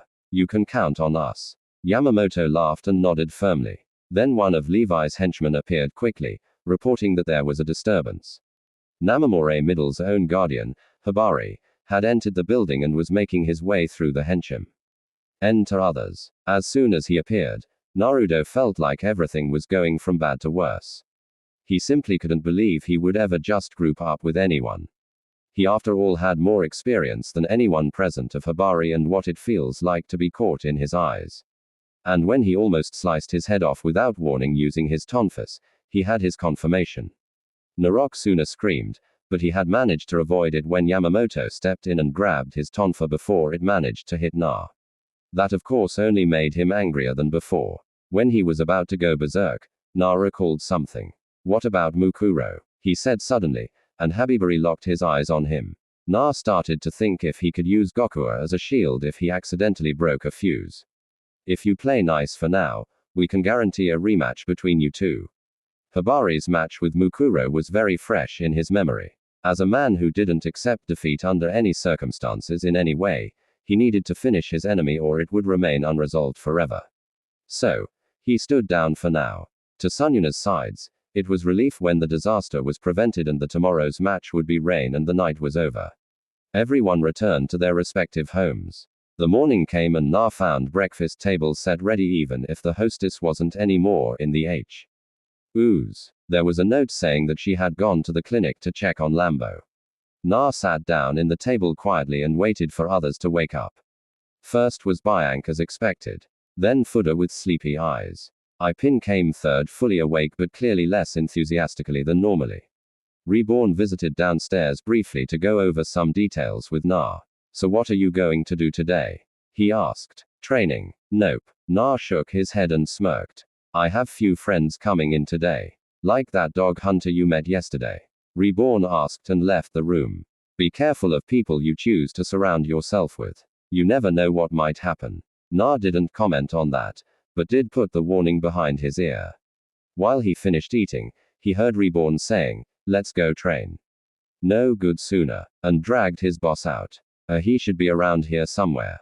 He muttered to himself as he walked around the Namamore shrine. He was looking for one of his new recruits, and knowing him, he was enjoying his free time somewhere with a nice view. Then at top of the stairs, he found a pale-skinned Chinese boy painting an ink drawing facing Namamore. Having a nice day, he asked politely, but the boy didn't bother to raise his head to acknowledge him. "This place has a great view," he only mumbled back uncaringly and continued his work. Na glanced over his shoulder to see what he was working with. "Niece, I guess. I don't really understand art." He looked between the picture and the scenery but couldn't find anything similar. He quickly shook his head. "Are you up to this? We are going against Varia. You know that, right?" "I know," he answered back. "Shouldn't we be asking that from you? You are part of Bongola as you are part of my route. So are you." Na shifted his school bag on his shoulders, "and I have no problem going forward for boss," he said firmly and looked his ringless finger on his hand. "Everything you do it with AD," he said slowly and started walking down the stairs. "Stay under the radar until I call you." Sigh. The pale painter didn't bother to answer. Just kept pulling his brush up and down the paper with graceful moves. Naruto met with Goku and Ryo on their way to school where Yamamoto would face his match. He had to admit that their little convoy must have been quite humorous sight, with one guy only with one working arm yet still screaming X Treme all the time. He himself in his traditional Kyoto armor, and then the walking mummy they were dragging behind him that let out some low-level muffles. They stepped inside the school gates and met up with Suna Reborn and very eager Yamamoto holding a shy Dino and Basil were there too, and also Varia. A Yamamoto fight. Ryo screamed loudly as everyone huddled. "Ooh." Others joined in his scream. "I'm all pumped up." Yamamoto laughed loudly and placed the sugar and Toki over his shoulder. "Thanks guys. You better not lose." Goku barked angrily. "Go forward with extreme." Ryo screamed loudly. Na smiled confidently. "Believe it." Suna nodded. "Be safe." Yamamoto. Spectators on both sides gathered front of a large screen as the rules were introduced. The warehouse would slowly fill with water until at certain level dangerous sea beasts would be released. Finally, the match began and they were forced to witness the fight from outside. "Amazing," Naruto whispered as he saw the final slash that brought down the legendary Superb Squirrel. "Our family might actually pull this off." "Baseball idiot." Goku cheered excitedly. Yamamoto Suna sighed relieved. "Extreme extreme." Ryohei screamed and high-fived with Naruto, who shared his excitement. But it was not over. The shark was already released and fighters were in danger. Cervelo promised to save Yamamoto, but Squirrel was going to be left on his own. It all ended with Squirrel choosing the warrior's death and pushing Yamamoto away, reminding him that he should become a great swordsman and abandon his naivety. They had won, but it didn't feel like it. Cello announced that the next match would be over the moon ring. That would take a victory away from their opponents a lose again. That night, Suna came down to the kitchen for some water and found the light was on. "Naruto-kun," he asked as he found his latest freeloader using their kitchen table for something weird. "What are you doing, boss?" Na asked as he raised his eyes from his work. "Just preparing some smoke bombs for tomorrow. Just to be cautious." "I see," Suna asked. "How have you been feeling now?" "Not much different than any normal night," he answered and carefully mixed the gunpowder. It was required to trigger the bomb and create enough smoke. "But your fight is tomorrow," he pointed out, trying to make his case. "You have seen what these people can do. Aren't least a bit worried?" Na closed his eyes and tilted his head, trying to think. "To be honest, I'm not sure. Part of me is always worried, but that's what happens when you grow up. But I also know one more thing."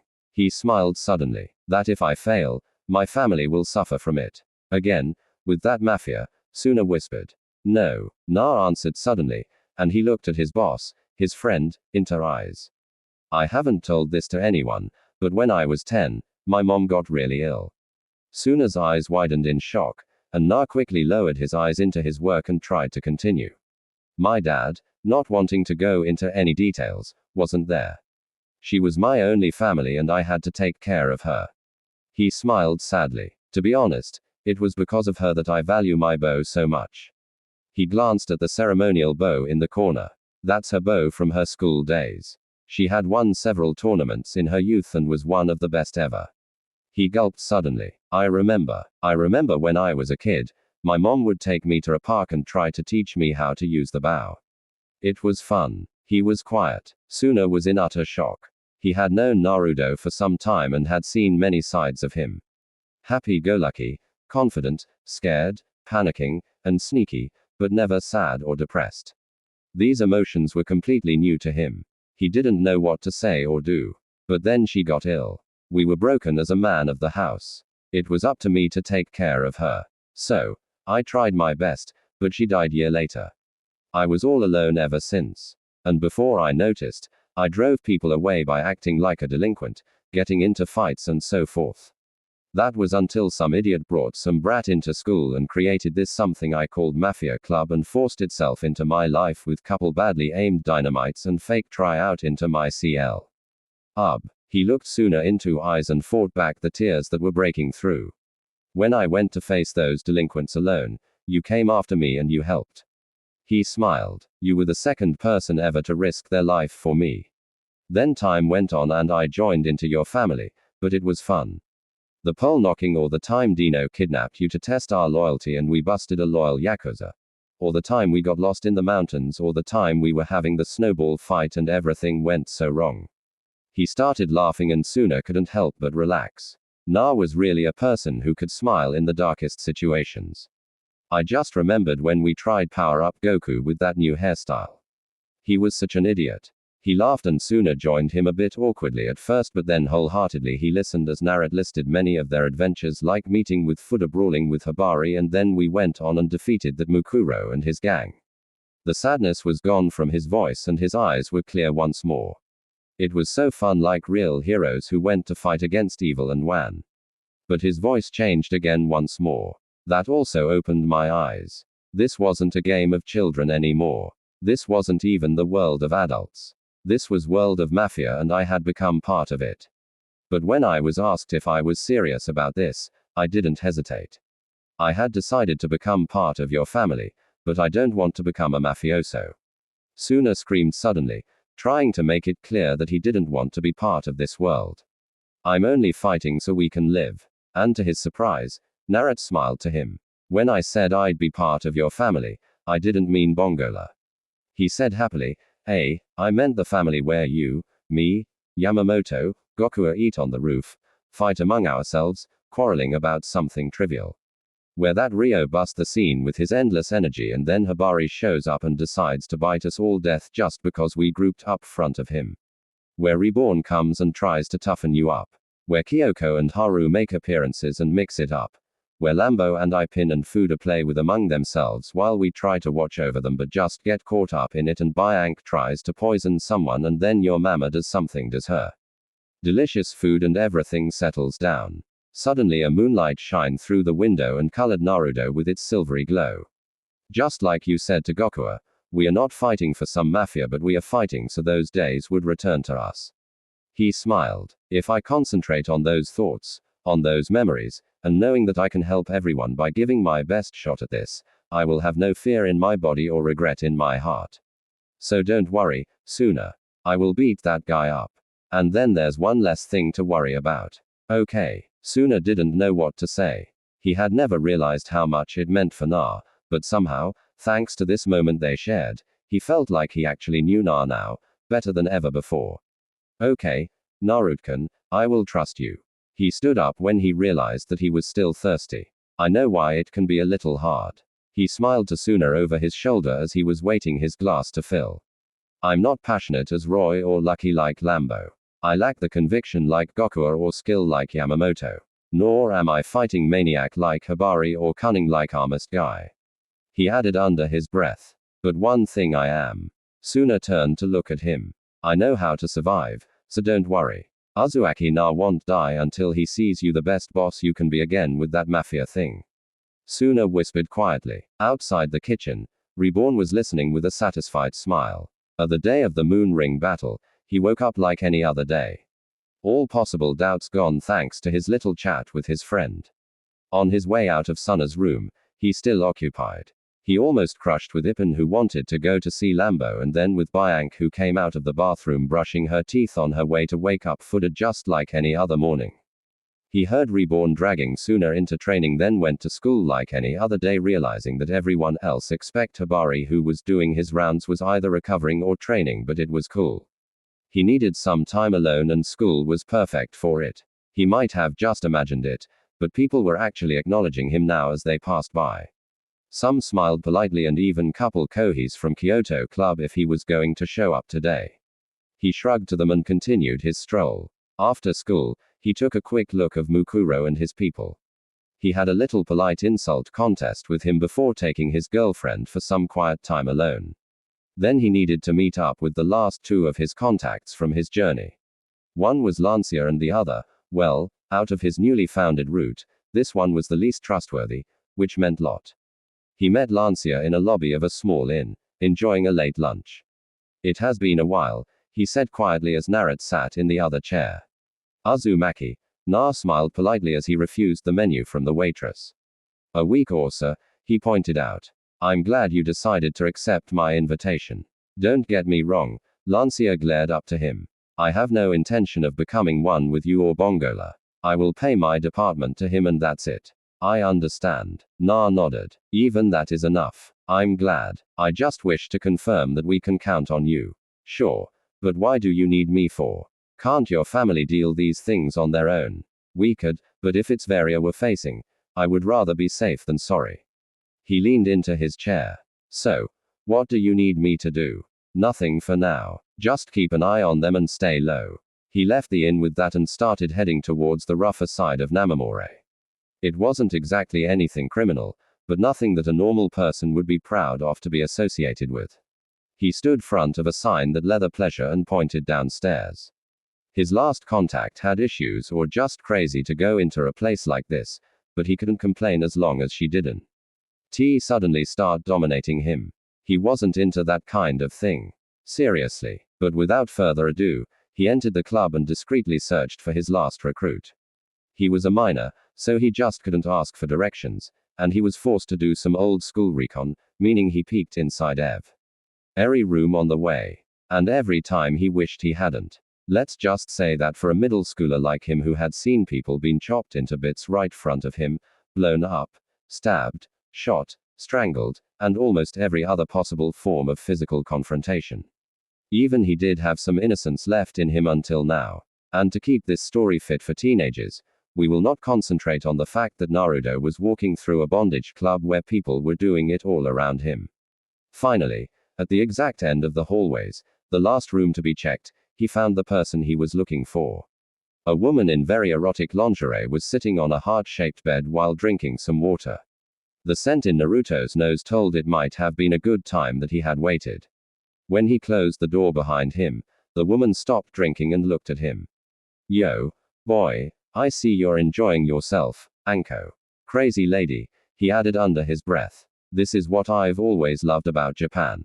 She smiled widely and she nodded into the corner where Naruto saw many instruments he didn't even dare to dream asking what they were for. You people aren't shamed to go to the next level when it comes to things that happen inside your bedroom.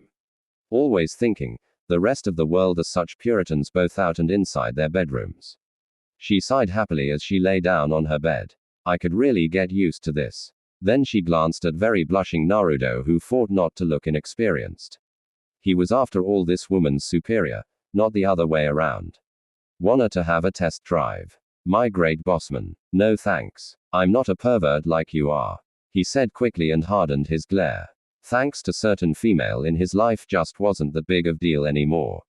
And after the miserable humiliation during the Kukyo incident, he had braced himself by multiplying the amount of magazines and videos he watched just so he wouldn't fall unconscious out of blood loss front of the next person who would come and drop their pants front of him. Not because he was a pervert, too. "Anyway, I'm just here to confirm that you're with us soon."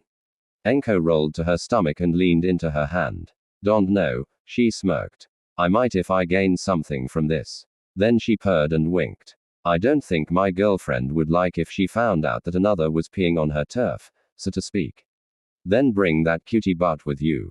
I won't mind. For a couple seconds, he was actually considering it. Then he remembered that he was a minor and well, he didn't have any other good arguments, but that had to do. Maybe in a few years or after she dumps me. He waved his hand. Then I don't feel like raising my finger for you. She smirked and stretched loudly. Naruto tightened his jaw involuntarily. The infamous snake mistress Midarashi Anko was a strength he couldn't afford to let go, especially when she was He's strongest in his team. But he wouldn't let himself be jerked around like this. Letting Tenten do it was enough. You will because I saved your life. He referred to their first meeting by accident, she pointed out, annoyed. But you wouldn't be alive had I not thrown that Sodakan into the trash when those goons were about to get you. He argued and you said that and I owed you one kid before running away.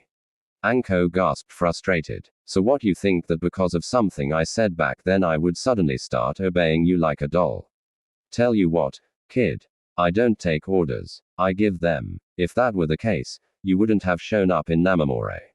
He turned towards the door. I'll send you a word when the time is ready.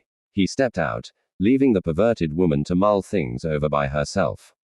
Anna arrived to the school well before sunset in the set time.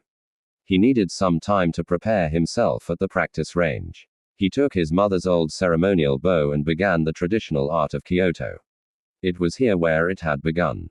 He smiled. It was a long road he had taken from there, but it was right. He hadn't left any regrets behind. He was a man standing front of his enemy for the sake of his friends. He really hoped his mom in heaven would be proud of him. So this is where you were. A voice whispered and he stiffened slightly. What brings you here, Itachi-sensei? He asked quietly when he returned to his practice. After my head? No, Itachi said quietly. But I could have. What were you thinking? Nothing. He sidestepped the question quickly. So, what brings my almighty master into Japan? Itachi snorted. Do you seriously think that I wouldn't find out what was going here?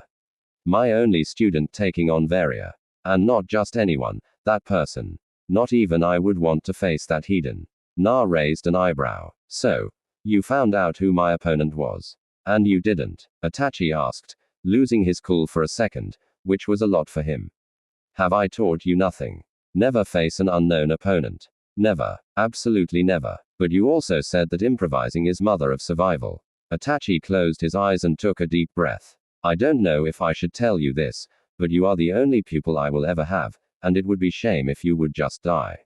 No need, Na said suddenly and smirked. I got it covered. What? Itachi asked, narrowed his eyes. What's going on? He smiled. I will wing it. Ha. Itachi felt like Dumbruck. Did you hit your head after I left? Or what happened? I did, but that's not the point. He sighed comfortably. All I have to do is win. And at this point, no planning is going to have any effect. I think on my feet better anyway. So he released another arrow. Want to watch of your impeding death? Itachi shook his head and started walking away, but suddenly turned around and threw something from under his cape. Keep this. It's gift. You might as well get it. Na turned just in time to catch the sack that flew across the air. He felt something inside and quickly opened it. I suppose this is where I say thanks. The time for the moon battle was upon them and guardians of Sedawa Sununoshi gathered one by one. First to arrive was Ryo, his arm still in bandages. When he arrived, he saw a blimp that was hovering over the school. It was anchored to the ground by a one line. That's extreme, he muttered odd of the knight's battling ground, but the blimp seemed somewhat weird even to his eyes. Seriously, he turned around and saw Goku standing there. For face doesn't stand a chance in a place like that. Goku Dera, you came turf top. Are you the first one? I suppose, he nodded. But what's with that blimp? Are they really fighting there? I hope they wouldn't, Goku said worriedly. I was too relaxed and I forgot about him. He hasn't had any training at all. I remembered that too. Ryo nodded. And these guys are tough. I wonder what kind of guy he will face. Naruto will come through. Yamamoto joined with his comforting laugh. He always does with his own sneaky way. Right. Ooh. Yamamoto, are you okay? Ryo asked. How's your eye? It's fine. Don't worry about it. Yamamoto dismissed worries with a laugh. But isn't there something weird about that blimp? Goku narrowed his eyes and looked into the sky. You're right. Normally a blimp has one basket or control room, but that thing has several smaller ones. It's like a whole bunch. Everyone, Suna, Basil, and Reborn arrived to the school gate. Naruto isn't here yet. No. We've been waiting for him. Goku answered. I'm worried this guy is over his head. Look at that blimp. But everyone's surprise. Suna didn't seem that worried. It will be all right. That's right, Suna. Reborn smiled and looked at the people in the schoolyard. Trusting your man like a true mafia boss. You all need to trust him like he has trusted in you so far. He turned to look at the warehouse where a figure was approaching. Na in his ceremonial Kyoto armor carrying his bow, arrows, and a sack across his back came into view. Yo. He bowed slightly and looked into the sky. That's some arena, huh? Better not fall. Yamamoto laughed and nudged his side and Naruto laughed back. Don't worry, I'll be throwing my opponent down before that. He bowed slightly to Suna. I'll be going then. I'm not dying or anything. Just a quick trip to upstairs and I'll be back before you know it. As a wet spot in the ground, Goku Dera muttered. Fighters have arrived. Sakura and her twin landed onto the roof near them. Tonight's battle will be held high above the ground on the blimp. To see the balloon is holding several small platforms where the actual fight will take place. Platforms have been trigged in a way that they will fall randomly during the fight. What? Basil screamed. Interesting. Naruto smiled calmly, trying to force us into staying on the move. The time limit until the last platform falls is 8 minutes. 8 minutes. Suna screamed. Are you serious? That's less than Goku Dara-kun had. You can give up if you wish. Sakura said quickly and turned to face Vari's side who didn't seem that phased. Everyone ready. Viewers will be watching from the last night's monitor. Let's do the huddle. Ryo screamed loudly and everyone gathered around Na. Suna on his left side and Yamamoto on the right. Na fight. Ooh. Everyone joined in the yell. Better watch it. Goku huffed as he passed them. Go to the extreme. We will be waiting. Yamamoto nodded. Good luck. Uzumaki Dono. Basil nodded. Naruto-kun. Suna began before closing his mouth. Don't die. Na moved around and raised his thumb to everyone to see. I won't lose. He walked past him to Sakura who gave him a rope that suddenly pulled him high into the air. The rope stopped right before the first platform where he took his stance. His opponent, the man in cloaks, was standing at the opposite end. There was a good distance between them. And if his opponent wasn't a long-range fighter like himself, this would be a piece of cake. But he shouldn't let his guard down yet. Everyone else gathered around the monitor that was projected at the gym wall. So the battle over the moon ring, the one who secretly illuminates the family with enchanting glow, so protecting it from the shadows will begin. In distance on top of some building, Tenten was fidgeting as she too was watching it with Herla. How long do you think he will hold? Pan before he dies. NA will not lose, she whispered. NA will not lose. We shall see. Rokudo Mukuro chuckled with Chrome's voice. He too wanted to witness this fight. Now then, vice bosses, how do you think you will win? Ten's husband will come through. She snapped angrily but didn't take her eye off the sight. He better, Ka muttered as he raised his binoculars. Or I came for nothing. If he is half as good fighter as he is talker, this shouldn't be a problem. Sai pointed out next to him with a quiet smile. Let's wait and see, Anko muttered. I want to see that Brad getting his whipped. Root and Kukio gang watched together as Naruto took his bow, prepared one arrow, and quickly launched it. Minute 1. After his arrow flew towards his opponent, Naruto stood there ready with another arrow, waiting for his opponent's move. There was a moment of pause and he waited, keeping his eyes on the target, the cloaked figure that stood there motionless. 10 meters and he didn't move. 7 6 5 4 3 2 1. Then just before it would continue right through him. He avoided it with a simple side-leap and then returned back to his original place. What? Na gasped. His opponent had moved so fast that it had almost looked like the arrow had just gone through him. Back on the ground, Mammon snorted, naive, like he could win with just one arrow. Like he had any chances at all. Belgar laughed. What just happened? Suna asked. Naruto's opponent made a masterful side-leap and returned to his place. Reborn explained. He is good. Who do you think he is? Maggot. Colonel who had joined to watch the fight asked. I heard that he was last-minute replacement after the old one died. Neither have I. That worries me, Reborn muttered. There aren't many guys with skill who he didn't know of. Back on the screen, Things started happening. Na was on the move again. Everyone saw how he suddenly fired another arrow. Eagle wind. He quickly launched 3 arrows horizontally in one line. But he didn't stop there. He fired another 4 arrows on both sides. Like an eagle with its wings spread, the line of arrows approached their target. What is that random shooting? Goku asked. It's not random, it's a test, Reborn explained, realizing the plan immediately. He wants to measure his opponent's speed by forcing him to move. But I wonder if it's such a good idea to waste arrows like that. Naive, Mammon snorted when they saw the figure simply ducked under and the line, and it flew right over him. This match won't last long. Suddenly, a platform fell between the commandants, leaving a hole in the middle. Minute 2. Na saw how his opponent sprung into action, almost vanishing on his place. His eyes widened when he realized that in not a moment too soon, he lowered his head when something fell.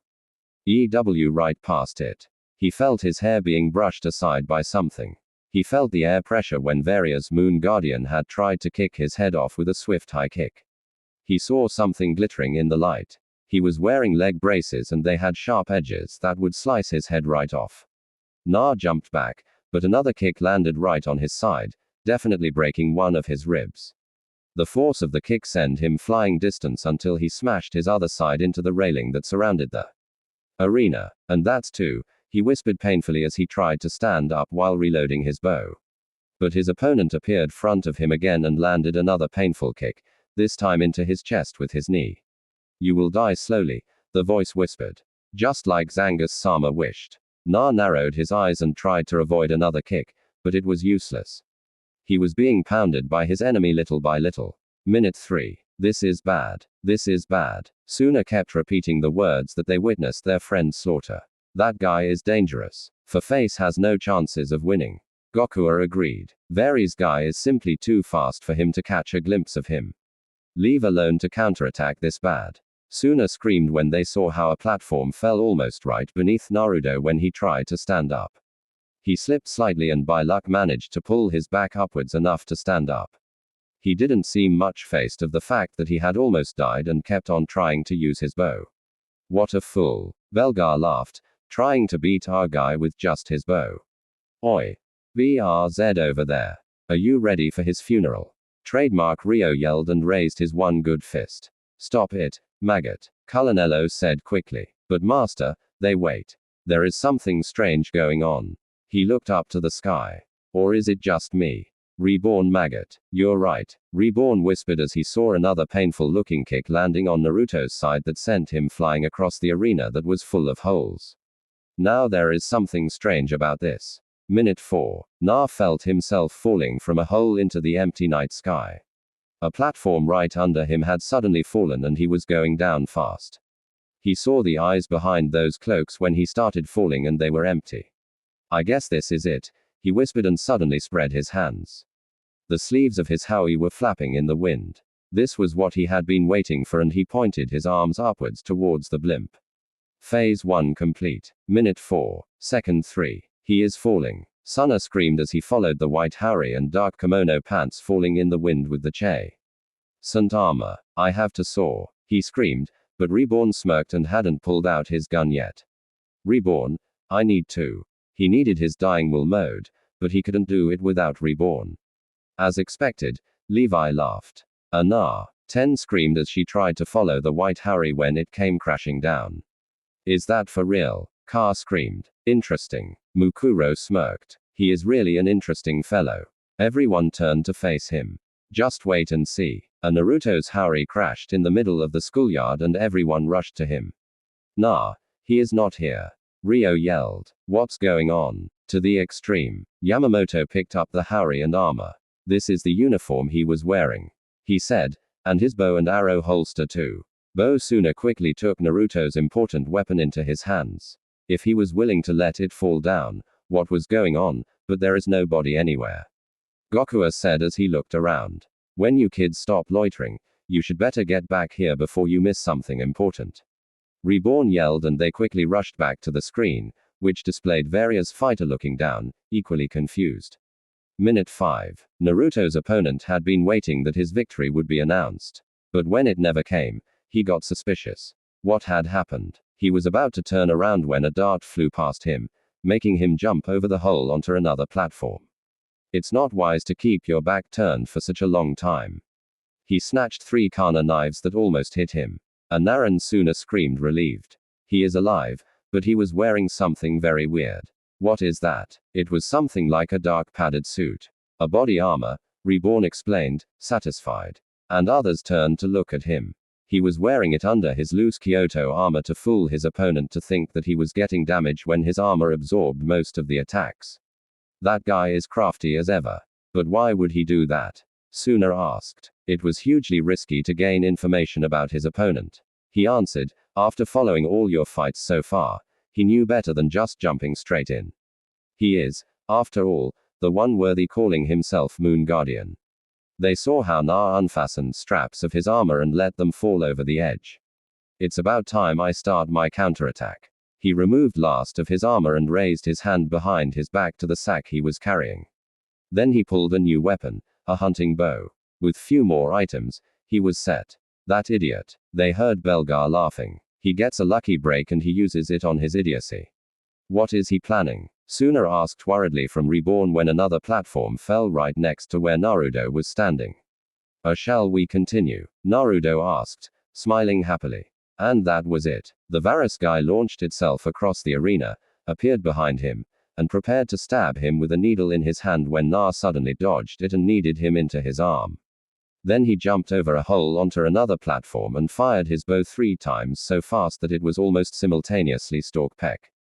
Varys guy dodged them and charged forward trying from another ankle, but Na managed to kick his hand away again. And this time Na managed to deliver his first blow into enemy leg that made him fall. Na didn't waste any time and raised his leg high and started bringing it down hard to deliver a kick on his heel. Varus guy raised his arms to protect his head right when the platform right under them started to fall, but neither did seem to care. They are falling. Enko whistled when they watched from distance. That guy is now going to die. I wonder about that. Mukuro smirked. No one had a chance to ask anything when fighters suddenly stopped in the middle of air and it seemed like they were pulled away far each other. What's going on? Rio asked. They can fly threads. Reborn answered. Na used threads to get back up last time and he used the same trick again. And it seems that his opponent was prepared for that too.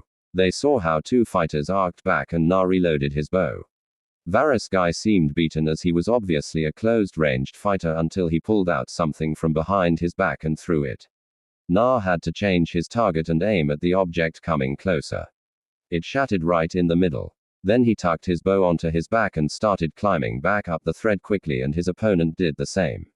Minute 6. Na panted as he finally pulled himself onto the platform and cut his threads. Coming up and down was really tiring. He should work out more, but he didn't have much time to wait as another platform fell right next to him. Only small part of the arena was still intact. It was only partial panels floating in the air. Time was really running out. He felt something coming closer and he quickly dodged when a razor-sharp disc landed on his feet going through floor and disappeared into night before it came back arcing and almost cut his head off. It continued back to his owner, who grabbed it in the middle of the flight.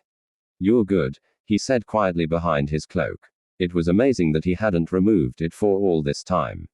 "Better than I had expected by far. For that reason, I will now take you seriously." His hand took a hold of his robe and he gave it a quick pull. "But Zhang-sama has declared your death and it is my duty to deliver. For I am his tool." Na was taken aback by his words. "You're that Haku. Good of you to remember," he said quietly and raised hands full of those discs. "Then you may die knowing who killed you." He charged in so much faster than before that Na didn't even have time to curse his decision to take off his armor. He needed to jump onto another platform, trying to keep distance between him and his opponent. Not only that, he needed to avoid sudden holes in the arena that kept increasing. It was like some whack-the-mole game or something, but it was getting losing time as he had to dodge another disc. What kind of weapons is that guy using?" Goku asked. "It looks like a CD or something. They are very sharp steel discs that Haku throws around with frightening accuracy." Reborn explained. They watched Haku suddenly stopped following and pulled out 7 discs and threw them all at once. They arced and circled Naruto, who tried to dodge and counter at the same time until they all returned to his opponent's extended hand. This is bad, he muttered. It's over, Haku said quietly as Na had managed to shoot out 2 of the disc at the same time. He was running out of arrows and his fingers were bleeding. He could hardly pull them together anymore and hold the string of his bow. Accept your fate. You know that would be bad. He panted and threw away his bow, letting it slide over the edge. Time to change a weapon. He pulled out a crossbow and fired it instantly. Haku simply dodged it. You have many weapons, which is why you don't have any real talent in any of them. Shut up, he yelled back. It's because we are fighting up here in place obviously designed for you. Were we back on ground level, I would kick you from here to Monday. He is faster, more agile, better fighter, and he has weapon better suited for this situation. I could try to fight it off with my kanai and other ninja tools I have, but I don't think I can do that. I guess there really is no choice, he muttered under his breath and started pulling something out of his sack again. Just give up, Haku screamed and suddenly threw 8 discs at him. Na bit his lip and raised his arm using his sleeve, about to take out the disc. 1 2 3 4 Akuna screamed when 4 discs slashed his body like swords. This is bad, Yamamoto yelled when those discs returned to their master. We have to stop this now. Suna yelled to Reborn. This has gone too long. Wait. Everyone stiffened at the sound of the new voice and turned to look at the caped man standing on the wall. It's not over yet. Bongola X. Goku Dera whispered. Uchiha Itachi Suna yelled. Why are you here? He ignored them and stepped closer to watch the screen. That brat is an idiot. He could have ended it long ago had he done what I told him to. Guardians all wondered, but Reborn spoke before they had the chance. Why are you here? He asked, looking up to his friend. Why do you think I am here? Itachi asked and watched as Naruto fell to his knees, holding his wounds. Itachi sighed and quickly raised his hand and fired a shot into the air. Everyone saw Na raising his head like a dog. Itachi, Levi gasped. What does that man think he is doing here? What was that shot? Sakura demanded and landed next to them. If you try to intervene, don't worry, Itachi said quietly and pulled his hand inside his cape. I already did all I could do. So you're here too, he muttered as he heard the shot. You really think I would give up like that? Remember, to win is to live. Win at all cost, Itachi had said once, and he sighed. He had already used his ceremonial bow, hunting bow, crossbow, sleeve bows, and his arrows. All he had left were couple mini crossbows and the gift he had gotten just before the match. Why are you trying to get strong? Haku had asked him when they had met for the first time. Na had gone a little overboard on his training and fell asleep in the middle of the woods. Pretty girl had woken him up. Back then he had an obvious answer. For his friends who counted on him for his family, I suppose there is no other choice. He sighed and with trouble stood up just to be severed by another disc that almost cut his head off, but only slashed his collar badly. He could feel the blood on his neck, but he was still breathing. Nothing important was cut. Give up, Haku said quietly for one more time. Na saw sadness in her. Wait a minute, was he a he or a she? He had no idea. He ignored those thoughts for now. He needed all his concentration for this trick to work. Slowly, he brought his hand behind his back where he carried his old new bag. It was amazing that it was still intact. He found the items he was looking for and braced himself. Like hell, I'm giving up. Na yelled and went old school. He took a smoke bomb and blew it up on his feet. By the time the smoke cleared, he was gone. Nowhere to be seen. Minute 7. Where is he? Suna screamed and looked between the screen and the blimp. Nothing was falling down yet. What happened? Wait, and my student will show you what he can do. Itachi answered calmly. Your student? Ryo asked. What are you talking about? I don't understand it to the extreme.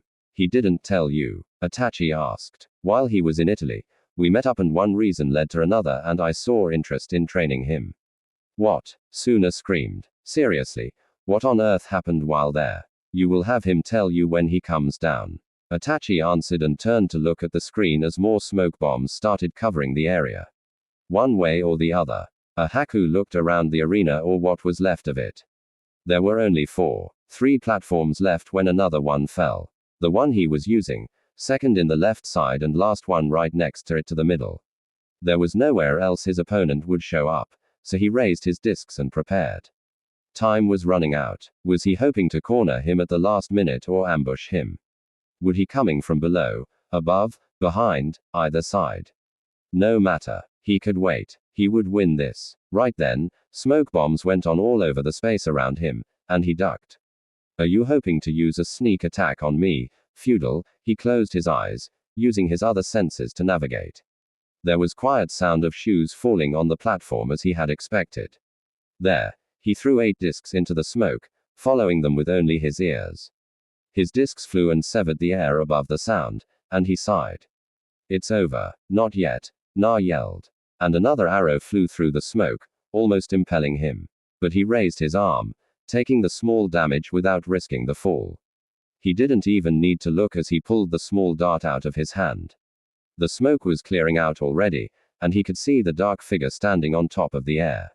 Hey, what's going on? Suna asked as everyone concentrated on the dark figure inside the lingering smoke above empty air. How is that possible? Hey, that guy. He doesn't run out of tricks, does he? Hey whistled. Minute 7 second 30. I don't know how you cheat death all this time, but now it's time to end this. He pulled all his hands inside his pockets and pulled 16 discs out. I will cover this whole arena with this attack. You have nowhere left to hide. Na didn't move inside the smoke, and Haku acted, throwing all the discs at the same time. They arced back and forth, covering the whole arena space and finally gathering around Naruto's location. The figure inside the smoke quickly jumped backwards and avoided the first disc. He jumped out of the smoke, revealing himself. It's time to settle this. He yelled back and suddenly pulled his hands up. That ring is mine. There were sounds of loud bangs as he pulled the trigger of a gun. Haku was shocked when his bullet went scrapping his side. Right then, the second last platform gave in right under him. Using the momentum from the plating, he jumped to the railing. I see you were waiting for this, weren't you? He said as he saw Na balancing on top of strings until a lone disc came and cut them, and he too was forced to jump to the railing right front of Haku. They have no footing and they're still fighting. Amazing. Yamamoto yelled excited. Go Na, but he hates guns. Suna yelled. He always said that he would never use them because they're dirty. I told him to grow up. Itachi answered flatly, remembering the trouble they had in Italy. It had taken weeks to force the idiot to take a hold of the revolvers and start practicing with them, and he would always throw them away unless he was there to watch him. Besides, I want to see if he can inherit it. The technique passed down in the line of Uchiha. What? Suna asked. You taught him that? Reborn asked surprised. Taught him what? I tried. Tried what? I don't understand. Just shut up and watch. Reborn said firmly and looked at the screen. This is your moon guardian. Suna looked at Naruto of the screen. He had bad wounds on his sides and neck. He was tired obviously and worn out. He was wearing the undershirt of his Kyoto armor and shorts or what was left of them. But they weren't the incredible things he was concentrating on. It were the 4 gun belts and revolvers stuck in them. Na was holding the one of guns in his hand and shot out the discs that were about to hit him with ease. It's time for you to give up, Haku, he said quietly as he flipped his gun open and let the shells to fall. Then, one by one, replaced them with live bullets from his belt while the remaining the discs returned to their owner. You can't win. The last platform fell. All that was left was the railing they were standing on. Minute 8. Why? Because you managed to wound me with that arrow and then with that bullet. He stood up like nothing had happened. I've had worse wounds when I train. He took his hand into his pockets. But well done picking out 5 of those discs. Your eyes are far better than I had expected. Thank you. He smiled. I'm pretty proud of my hard work and results of that training. He shook his wrist and the revolver snapped closed. Then he sheathed it and prepared. But even if you could take out all discs I threw, you can fire only 6 shots with that gun. 12. If you use 2 guns at the same time, he took his hand behind his back and pulled out the maximum amount of disc his hands could hold. I can throw 20 disc at one throw. This is where you die. Na took a deep breath and placed his arms ready. I'll use my best technique as well. This will decide who wins. Draw. Haku threw every disc in his hands and 20 small hurricanes swirled around him like cutting through air. Na kept his eyes locked with Haku's. This moment would decide everything. Every single moment counted. His palms were sweaty. I wonder if Tenten would go out with me after all this is over. We could go to that ramen stand nearby.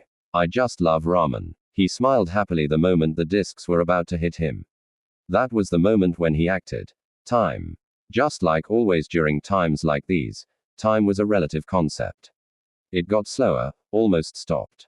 It seemed to take forever to move on. For you guys down there, he whispered. And then, in an instant, it was over. All 20 discs were shot into pieces before any of them could touch him. What? Haku gasped. But Na wasn't done as he fired 4 more bullets to the things that held the railing connected with the blimp. Haku realized this a moment too late as his footing gave in and he started falling down with it. Na managed to jump and grasp into the rope and he hoped that it would hold. Haku hadn't been that lucky, but he wasn't done yet either. As an experienced assassin, he knew how to survive. So, he took the cape he had been carrying until now and used it to soften his landing and then aimed at the top of the school building. When he fell hard to the cold roof, where only couple nights before a fight between other guardians had taken place, he knew that he had failed his master and lost consciousness. It would be a miracle if he ever woke up again. Everyone was stunned. The match had taken so many turns that it was incredible. But then, forced by the facts, Sakura stepped forward. Varies Haku is unable to continue fighting. The winner is Sawada Sunoshi's guardian Uzumaki Narut. Ya! Ryohei yelled. An extreme victory. He did it. Gokua punched the air. Good one. Yamamoto agreed. Naruto soon relieved. Get me down from here. Naruto's voice echoed in the night. He was still hanging from the blimp. I can't hang in here forever. Nah, hold on. Suna screamed the top of his lungs and started fussing over helping him and others joined him.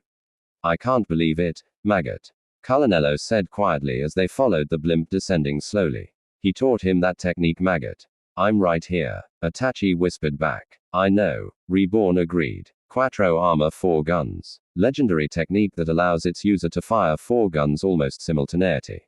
So taking out massive out of enemies. It's said to be a secret technique not to be taught to outsiders of their family. I'm right here, he said again, this time a bit more forcefully. Well, I suppose he needs to pass it forward as he is last of his line. Maggot, I'm seriously getting ticketed off right here. Itachi snapped and sighed. One could say that he had potential being the gunman I needed him to be. And after my brother died, as you said, I suppose. Finally, the great blimp had descended enough for Suna and others to take him out to realize that he was already unconscious. Naruto-kun, Naruto-kun, Suna screamed. He needs help. Quick. Don't worry, Suna, Reborn said suddenly. He won't die that easily after all that. He is just asleep. That's good. He sighed relieved when Sakura came forward again. As we agreed, Satada's side is granted with the moon ring. She gave it to them. But remember, this ring's point has been nullified. So, neither side carries points. The score is a tie on 2 for both sides. Tomorrow we will have battle over the mist ring. Good night. They retreated quickly and so did Varia. On the rooftop far away, people also scattered everyone to their respective directions. Tenten watched sadly as they carried her boyfriend away who seemed to be in such a bad shape. But he had said that no matter what happened to him, she should make sure that Mukuro would show up tomorrow. So depressed but firmly, she packed her and followed Kukyo gang. The day had been a success. Na found himself standing in the middle of the Namamore Park alone, which was confusing as he didn't remember ever coming there or even waking up. Last thing he remembered was how he had wrapped the rope around his wrist and tried to hold on so he wouldn't crash down.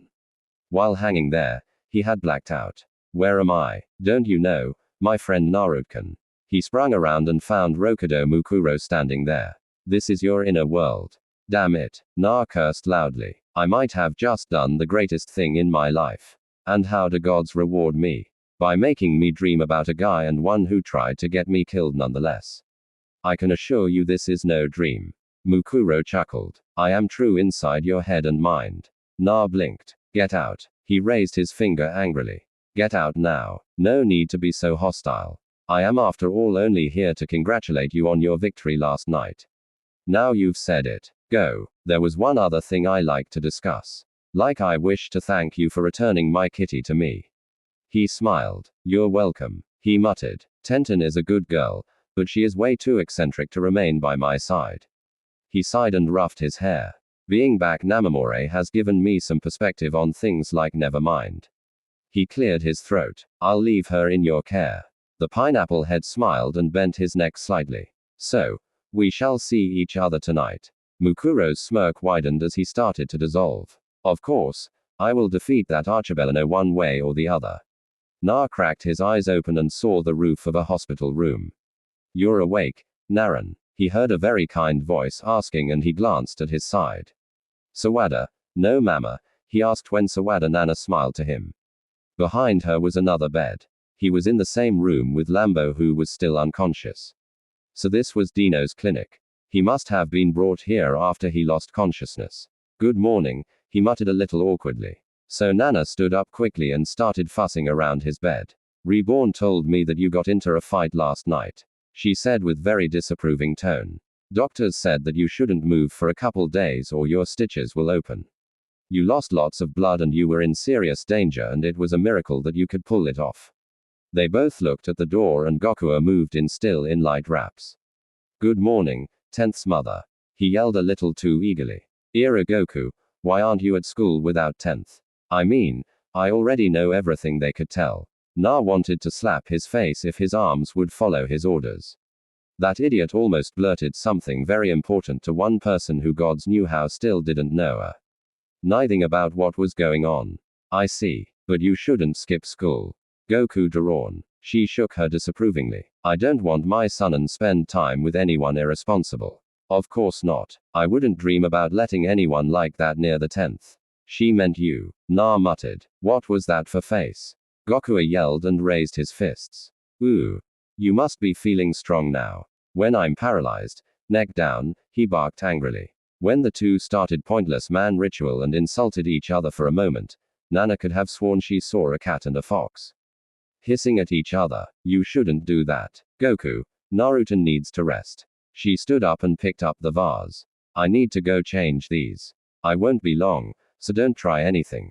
After she was gone, Gokua quickly told the gist of what was happening. After he had been managed to be brought down, he had been rushed to a hospital. 10th was really worried about you, so you better not overdo it. He lighted a cigarette quietly. You can't do that, Gokua. They both turned to look at the door where Yamamoto stood, still wearing that eye patch. You can't smoke in a hospital. Shut up, basketball freak. He snapped back and inhaled great amount of smoke. I do what I want. You don't boss me around. Yamamoto ignored him and handed a get-well basket to Na. Here's some sushi from my father's shop. He smiled. How are you doing? I would shrug, telling that I'm fine if I could. He answered, but it's not as bad as it looks. You better not overdo it then, right?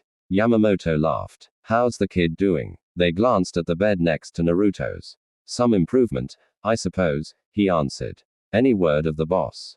No. Last I heard he was training with Basil and Kid. That's good, Na muttered. He needs to get stronger. These barrier guys are tougher than I thought. Speak for yourself, Gokua smirked. Says a guy who lost. Naruto smirked back and Goku Dera dropped his and was about to start hissing when Yamamoto threw himself on his shoulders calmingly. Anyway, thanks for stopping by, but I think I need to sleep now, he muttered little drowsy. Okay, we go. Do we see you tonight? Yamamoto asked. Of course, he snapped. These little wounds won't stop me. I'm the vice boss of Sawada Sunoshi Bongil 10th. He laughed and others left him to rest up for the evening. Soon after they exited the room, Naruto's doctor came in with grim news. Asai was walking through hospital corridors looking for the one room when he saw Doctor stepping out. They crossed paths, but the man didn't make any signs of acknowledgement. Sai ignored him and entered the room he had just left and found his chief lying on the bed looking out of the window. Chief, he said quietly, you're alive, Sai, huh? Na asked and turned his head back. As it seems, he answered, I'm here to report. Your opponent from last night is in another room guarded by bucking horses men. Alive, not critical as you were. That's something, I suppose, Naruto muttered and looked out of the window again. What about others? Are they ready? Lancia is waiting. Enko returned to her club and Inuzuka is in the woods. Mukuro and his group are staying in Kukyo land. He is preparing for this night. Yeah, it is confusing. Naruto smiled slightly. I thank you for your work. You may go now, but before you do, could you deliver a message for me? Sai nodded quietly and listened the message and instructions. When he was ready, he was planning to leave, but someone was already opening the door. Here they are. Don't these flowers look nice? Ira. He is asleep. Nana mentally shushed herself and placed the vase to the table as she moved across the room to the window. Who left the window open? She asked disapprovingly. As she was pulling it down, she saw a boy walking down the street. Dismissing it at once, she closed the window gently and returned to her original place between unconscious guardians. Get to it, sooner. Reborn kicked his student hard, trying to force him into mood for training. But thoughts about last night, Naruto's condition and tonight's missed battle obviously occupied his mind. When Reborn saw this, he sighed. Basil, attack him. But Reborn Dono, seed of subordinate, Basil began little hesitantly. Reborn sighed it. Then I have to do it. He pulled his gun. Oh no. Suna screamed and tried to crawl backwards away from him. But when the bullet should have already pierced his head and he should be on his underwear, he was surprised that he wasn't. Are Reborn? He asked and peeked behind his hand. His tutor wasn't paying attention to him, but looking somewhere completely different. Come out or I will shoot you, he said sharply to the bushes. Suna was about to ask what was going on when the leaves moved and a strange boy moved in. He was pale and wearing something very simple Chinese clothing. I didn't wish to disturb your training, boss, he said simply without any expression on his face that it freaked out Sunyuna. Who is he? Reborn? He asked quietly. He is young assassin. Sigh of the ink. Someone very unexpected. Reborn answered. He another assassin. He screamed and Basil raised his blade instinctively. No need to be alarmed. Sai raised his hands trying to remember typical friendly manners. He would try smiling, but for some reason his smile freaked people out more than calmed down. I'm not a threat to Bongolanth Sawada Sunoshi. I'm merely here to deliver a message from Chief. Chief Suna asked who your vice boss Umaki Naro-san. He answered like stating the obvious. I'm his newly recruited subordinate of Root Division that works for him.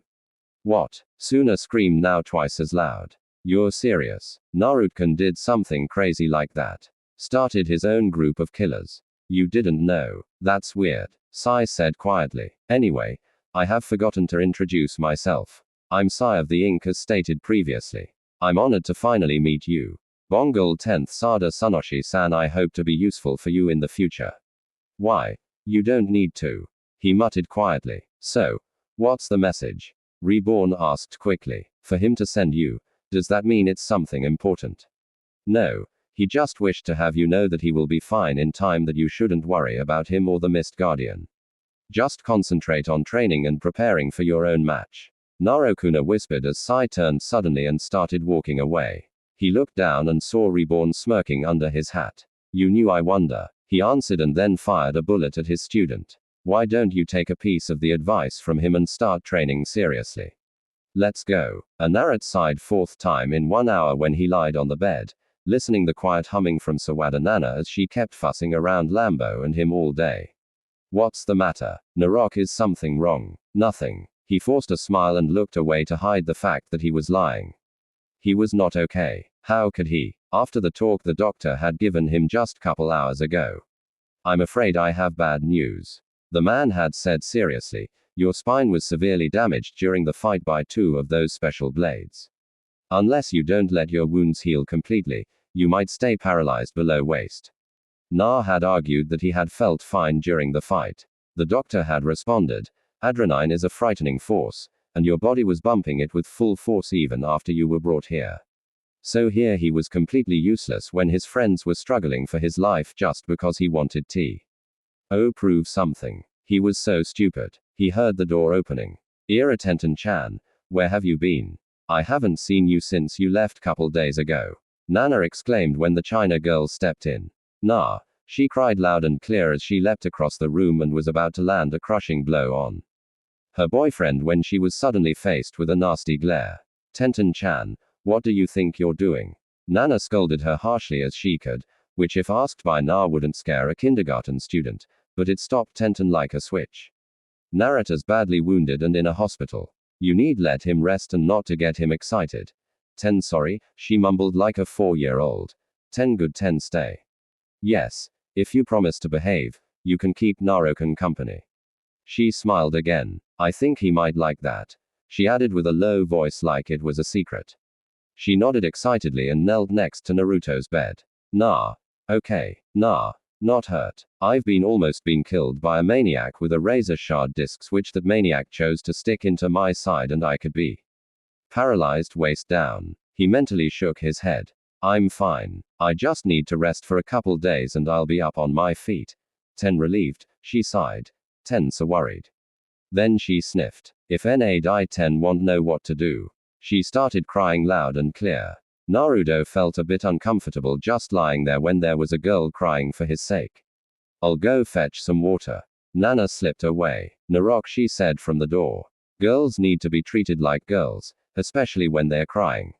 She winked and disappeared. This left Na completely baffled. Sure, he could master a legendary assassination technique. Sure, he could create an organization out of assassins. And sure, he could create several strategies on his feet while facing dangerous opponent high up in the air while full of ounds. But what he couldn't do was pick up girls.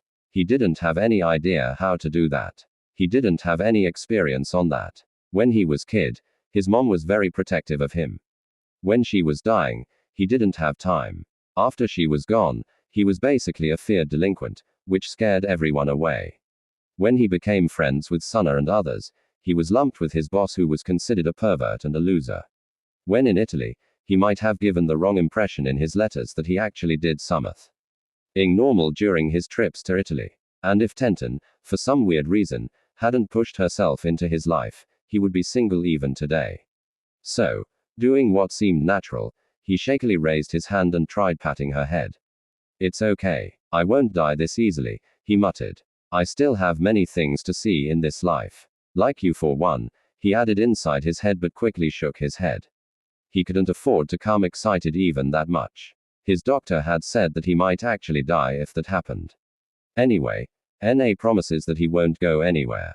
Okay. She sniffed quietly and started drying her eyes. Okay. He smiled and closed his eyes, his hand still on her head. Please stay there. You make me feel safe. He dozed off in the middle of his speech. Tenten didn't really know what he Na meant, but only smiled and gently jumped onto the bed with him and snuggled closer. This was good. Ah. To be young, Nana whispered through the door from where she kept peeking at the young couple. Is this okay? Tenten asked worriedly as she pushed the wheelchair towards the school gym. Mama mad. Right, that's a risk we must take, Na said firmly. Is dressed in his Kyoto armor sat in the wheelchair. I won't miss any of the other fights just because I'm immobile. Nah. They both turned towards Yamamoto who walking towards them. You came after all. Didn't I say I would? He asked. Who's your friend? Yamamoto asked glancing at Tenten who hadn't even acknowledged him. This is Tenten. He introduced her quickly and Yamamoto's grin widened. You player got yourself a girlfriend to look after you. He leaned down to nudge his side playfully. I'm so jealous. Na didn't say anything to his laughter, but motioned Tenten to continue pushing forward. I wonder who our missed guy will be, Yamamoto said happily.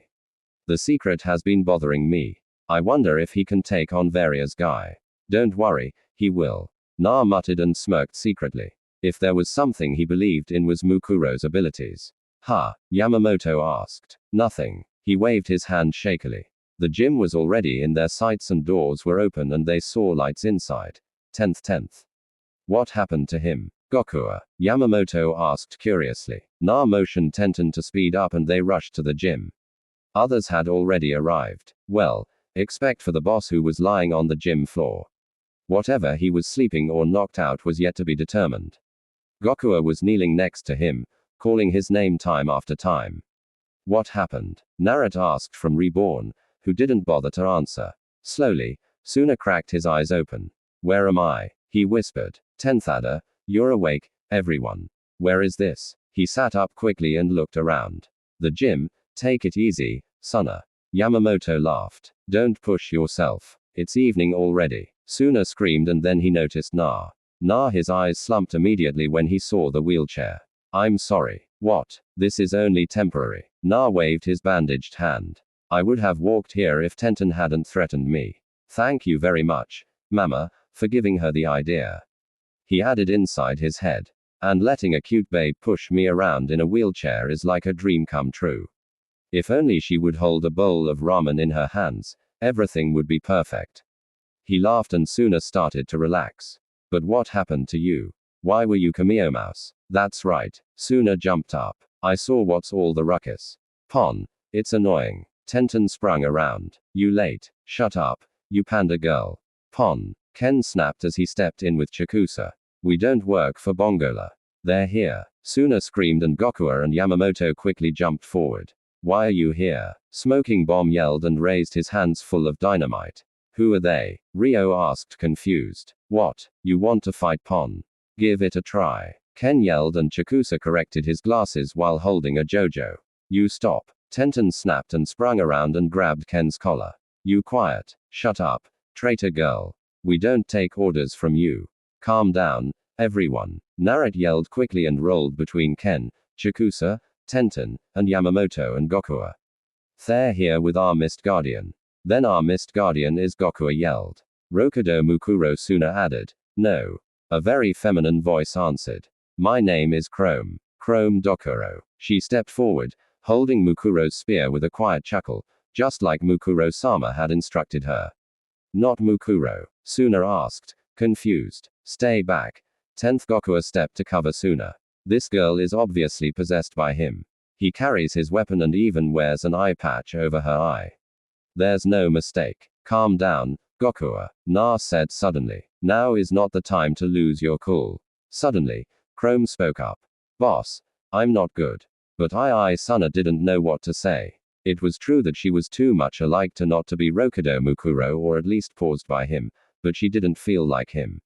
And his father had trusted him with a ring. She is not Rokudo Mukuro, he said finally. Hey. Gokua jumped back. Ah really? It just feels like it. He hurried to explain. I'm not sure. Thank you, boss. She whispered and before anyone understood what was happening, she leaned in and gave Suna a greeting. Kiss on his cheek. Everyone seemed so shocked after that, especially Gokua, whom Yamamoto needed to hold down so he wouldn't run over her. Naruto only sighed. Tenten had taken her place among the rest of the Kukyo gang, not unnoticed by him as he rolled forward as they started arguing if she was the IR ally. Of course not, Goku yelled. This strange woman. Na rolled over his toes sharply, making him jump while holding his feet. Ow ow ow ow. What the hell? Hold your mouth, Gokua. Whatever happens is boss's decision. He glanced at Suna and others followed his example. So what will it be, boss? Me, boss. Am I not fit to be your Mist Guardian? She asked worriedly. I wish to fight for you, but if you say no, I'll obey. It's all little too sudden and too important, he answered, rubbing his cheek. But Chrome is only one who can fight as your Mist Guardian. Reborn pointed out while Gokua ranted his usual parade of complaints. Suna tried to decide whatever Reborn had said was true. Why did such decisions were dumped on him always? Because you're our boss, Naruto answered like he had read his mind. But I have already explained that I don't want to be a mafia boss. He hissed back quickly, trying to keep it between them. Besides, you look like you would do much better job leading them. No sweat, he snorted. And Suna felt like he had just been sucker punched into gut. But I'm not you, he smiled. Only person who can truly lead us, unite us, and keep us together, either as our boss or as our friend, as you. He smiled. Because just like the sky, you reach us all. He turned his head to face others who were still trying to calm down Gokua who hadn't ended his rant. Tenten argued with Ken while Chikusa stood still like always. Kon was waiting nervously only few footsteps away. On the other end of the gym, Varia were waiting impatiently. Finally, he said, it's up to you and whatever you decide, we will back you up. And with that, he rolled to others. Oi. Smoke Factory, would you stop for a minute? You're giving me a headache. Shut up, you meal on wheels. I'm saying that such strange woman shouldn't be allowed into our family. And I'm saying as your vice boss that shut up. Na snapped back. And if you want to go then let's even if in wheelchair I can still beat you. What's that? Gokua asked. Everyone began little hesitantly and they all stopped quarreling. I've decided. She turned towards Chrome. I'll leave it to you. He nodded firmly. Are you sure? 10th. I don't know how to put it into words, but it has to be her. He tried to explain his feelings. Thank you. Chrome smiled quietly and sighed relieved. Take that, Ken taunted to Gokua, who was about to snap. Meanwhile, Konolo arrived, carried by his seagull, wanting to confirm if the Varus Guardian was indeed Archabaleno.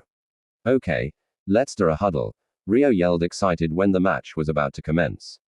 No, thank you, Chrome said suddenly. I don't need that. What's her problem? Rio muttered. Not too friendly. Yamamoto asked awkwardly. For not wanting some group of strange boys touching her. Na said quickly and snorted. Yeah, she must be really strange. Didn't I say that? Rio asked. Na shook his head and they watched as mist battle began. Battle over the mist ring will begin. Sakura announced sharply. Na opened his eyes. He didn't just watch it, but followed every second of this match and everything that followed. For him, this was more than just a match.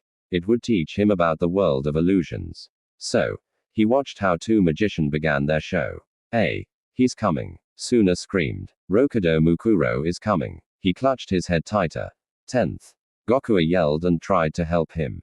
Meanwhile, Naruto, who was overwhelmed of what he had learned so far.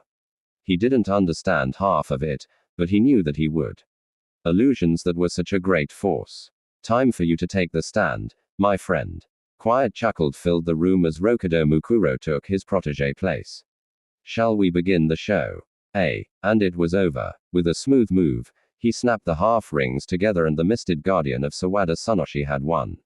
It's all right now, he asked confirmation from Sakura, who nodded back. Amazing Mukuro-san Pon. Ken screamed wildly as he jumped forward with Chikusa and even Tenten clapped her hands excitedly. Naturally, he chuckled. I hope you people enjoyed the show. I'm thankful for doing this, but wasn't that too harsh? Suna asked worriedly. Even after all what has happened, you are showing sympathy for the enemy. Just how soft are you, Sawada Sunoshi? He murmured. Don't worry, that Arabaleno is not dead. What? He saved enough energy from the start for an escape. He will be fine, Mukuro answered. Zangxi's looked slightly higher. Moscow after this is over. Kill Mammon. The big cloud guardian might have answered something, but only air blew out through his mask. My, you really area a darkness of mafia, aren't you, Zexis? Mukuro chuckled. Even I would feel odd of this scheme you have figured out. Both Naruto and Reborn noticed these words. But not to worry you, I have no intention of spilling anything because I'm not that nice. He exchanged eyes with Naruto and narrowed his own slightly. But let me give you a word of warning. The younger, weaker candidate should not be underestimated. He smiled to Suna. That's all I'm going to say about that. He walked to others wearing his confident smirk as his gang cheered him. Na was feeling uneasy. So, he was right. There was something else going on. But what? He ignored Goku's usual fit and how Mukuro lied about his reasons accepting the ring. Lucky for them, Suna hurried to stop him before he did anything stupid. But I really have to compliment you on your match, Na said suddenly, and Mukuro's eyes shifted on him. Seriously, you owned an Archibelino nonetheless. That was hardly a challenge. He smiled back. But truly, it's sad to see you sitting in a wheelchair. Like you people would invite me to take my target. What is he talking about? Yamamoto asked, but Na didn't answer. You wouldn't mind telling us what that was about just now? That scheme, unfortunately for you, even if I wanted, I cannot. I'm little tired. He started falling down and before he would even hit the floor, he changed back into chrome. What happened? Everyone screamed in wonder. Illusion. Which one? This girl or Mukuro? It's not that he was an illusion. Narut tried to explain, but it wasn't real either. Reborn nodded. You can't think them as separate beings. Mukuro or Chrome. Without her, he cannot reach this side. Without him, she cannot live. He glanced at Na. Sharp of you to see that, Na. Na looked away, not answering his gaze. After the fight was over and tension gone, Ken and Chikusa started walking away. Aren't you taking her with you? Suna asked worriedly, looking at Chrome. Why, she is not Mukuro-san now, Pon. He huffed angrily and walked away. No worry, Tenten sighed suddenly and hopped to Chrome before tossing her over her shoulder like a sack. Ten will take care of her. She important, right? Na nodded as she hopped after her allies out of the gym, not paying any attention to what was happening to her package. Will they be all right? Don't worry, Tenten may not look like, but she is actually very careful person. Na calmed him down. How do you know that girl anyway? Goku yelled. Who is she and what is she doing with them? That girl was the sniper who tried to kill you during Kukyo incident. Reborn spilled the beans just like that. Really? You bastard. You let someone like that near yourself in 10th. Goku pulled his dynamite and Yamamoto was required again to pull him back again. She is my girlfriend, so naturally she is close to me. Na explained. And besides, you knew who our guardian was going to be, didn't you? You knew all along, he continued his fit. Of course, Na sighed. I never said that I didn't know who he was. Yes, you did. Goku argued. You clearly said that. Oh. Then I lied. Naruto laughed uncomfortably. I'm sorry for doing that, but when I found out that myself, I knew telling you would be pointless because you would throw a fit. Of course, that guy almost killed us, remember? And that girl almost shot us to death. Did you forget that? You're sounding like Itachi-sensei. He muttered quietly and turned his chair around. Anyway, I need to get back to the clinic before your mother calls out the search party. W should go to everyone. Suna smiled nervously. And with that, the day was over. Answer, after another victory, Suna and his family left to their respected homes while Naruto was forced to return to the clinic as he really didn't want to trouble Nana. But as he rolled his wheelchair forward, he was stopped by Goku who was glaring at him. Are you going to beat a guy in a wheelchair, Goku? He asked half seriously. That guy had some serious anger management issues. Goku bit down his cigarette. I want to know why you didn't tell that Mukuro was the one. Na sighed. Fine, I'll tell you, but you have to push me around. My hands are aching already. He huffed angrily, but didn't object, and soon they were nearing towards Dino's clinic.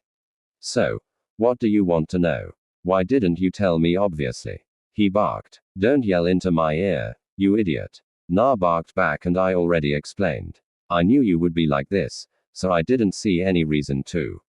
It would be waste of time. Of course, I would be like this.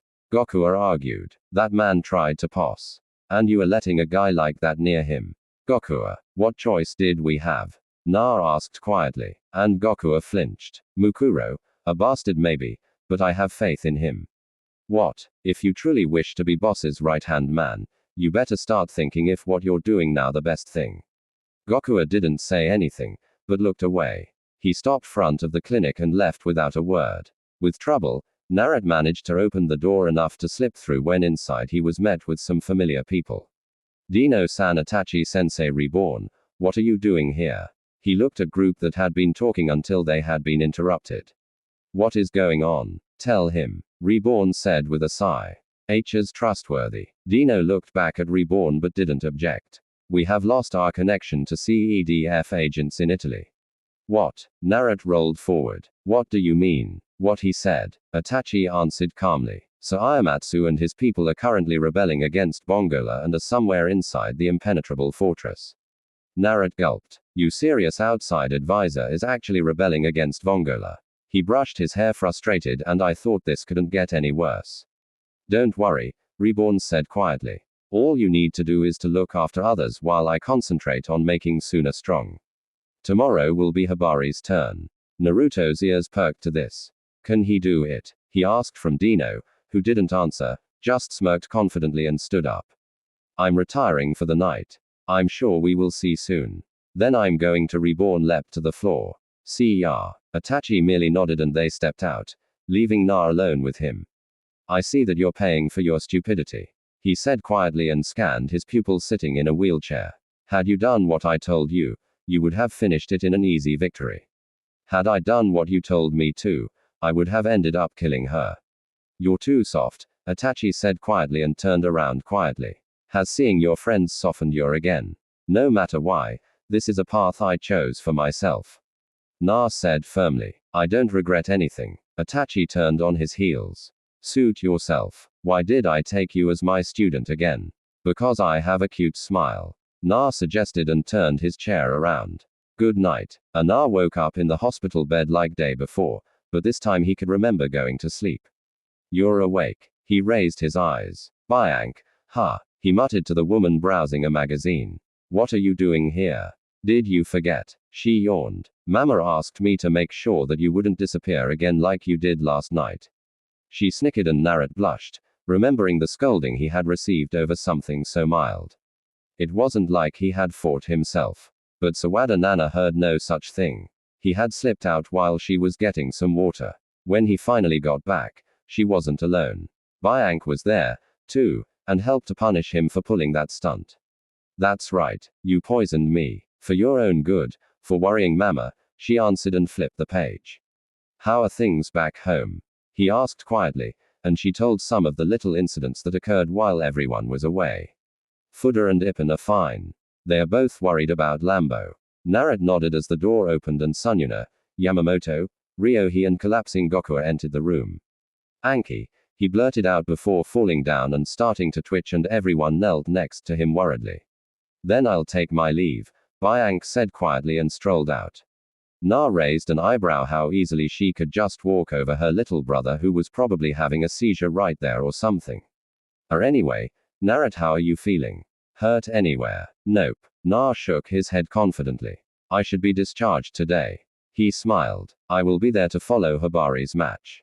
Don't worry. You don't have to really. Suna calmed him down. You should just rest. But what kind of vice boss would I be if I wouldn't be there to witness our family's turning point? He nodded seriously. You mean Hibari might lose? But Dino-sana began, but Naruto shrugged and Gokua managed to get back on his feet. You better show up then. He snapped. Don't worry, Gokua. He nodded back calmly. I will be there. He smiled. After all, if I would leave it to you, our family would be ruined before the day's out. What did you say? Goku screamed. And now others had to hold him back while Na just enjoyed the scenery from the window. Na cracked his eyes open one more time and found himself once again from the clinic he had been brought. At first, he didn't know what was going on. Na, okay. He looked at his side and saw Tenten looking at him worriedly. But not just her, but Anko. Sai and Ka were there, too. Na, okay. What happened? He asked confused. What's going on? You don't remember? Sai asked. You did hit your head pretty badly last night, Chief. Last night? Na asked a bit confused. Cloud battle. What happened? What's the last thing you remember? Sai asked. Wait. Narat closed his eyes and tried to remember. I remember meeting everyone there. Sai was pushing me. We Guardians made a huddle and the rules were introduced. Then the match ended before it even began. Yeah. Enko snorted. That's an understatement. She muttered and turned around towards the door. I remember Hibari running around challenging Zeus. Mosca went crazy. That missile. Gokua screaming, telling me to go away and there. That's where everything went black. I'm sorry, Chief. Sai mumbled. I failed protecting you. It's not your fault if Maniac have a seizure of something. Don't let it bother you. He waved his hand. Are everyone all right? Did anyone else caught up in the blasts? Well, no. Everyone from our family is all right. Sai looked away uncomfortably. But what? Naruto looked around. Someone better start telling me what happened last night and fast. Sai told about the 9th. How Sunyuna was tricked into almost butchering him in the process. I see. Na whispered. So in the end all my work was for nothing. Silence fell into the room. What will we do? Ka asked finally. Deals off. No. Na shook his head. It's all more vital that we follow through our plans. Now it's more important than ever to protect the family. He explained. He was about to continue when the door was knocked and Suna put his head through. Naruto-kun, are you awake? There was a moment of awkward silence when everyone looked at each other. Excuse me, he bowed his head apologetically while rubbing the back of his hand. You're busy. I was just finished. Na answered and his group quickly started to move away. Good morning, boss. Sai bowed his head quickly. Looking good yesterday. Ka showed thumbs up. Enko only glared down to him and Suna felt like withering under her gaze. Only after they were all gone did he notice what had been said.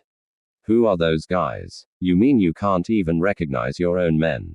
Na asked confused. Seriously, are you still sleeping? What? My men? Did you already forgot what happened couple days ago when that Sai came and brought the message? Na has started gathering people to help you in your quest to become the perfect mafia boss.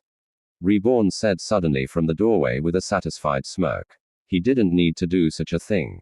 Suna screamed. They looked so dangerous. Don't worry. I've made sure to take only the best and trustworthy to protect you. He smiled to his boss. Then his face darkened. I heard what happened yesterday. Suna gulped. I'm sorry because of my rashness. He looked at his friend. Last night, Na had been brought with a wheelchair. When a stray missile had exploded, a piece of its plating had stuck into Naruto's spine. Doctors didn't think he could walk ever again. Don't worry about it, he waved his hand. I'll just lie like this for a couple days and then I will be up and running.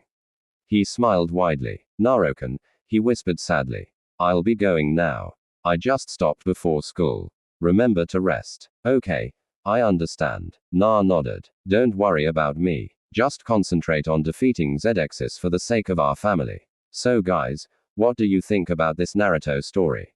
Tell me your opinion in the comments. And if you want more Naruto what if stories, make sure to subscribe to Universe of Naruto. Thanks for watching.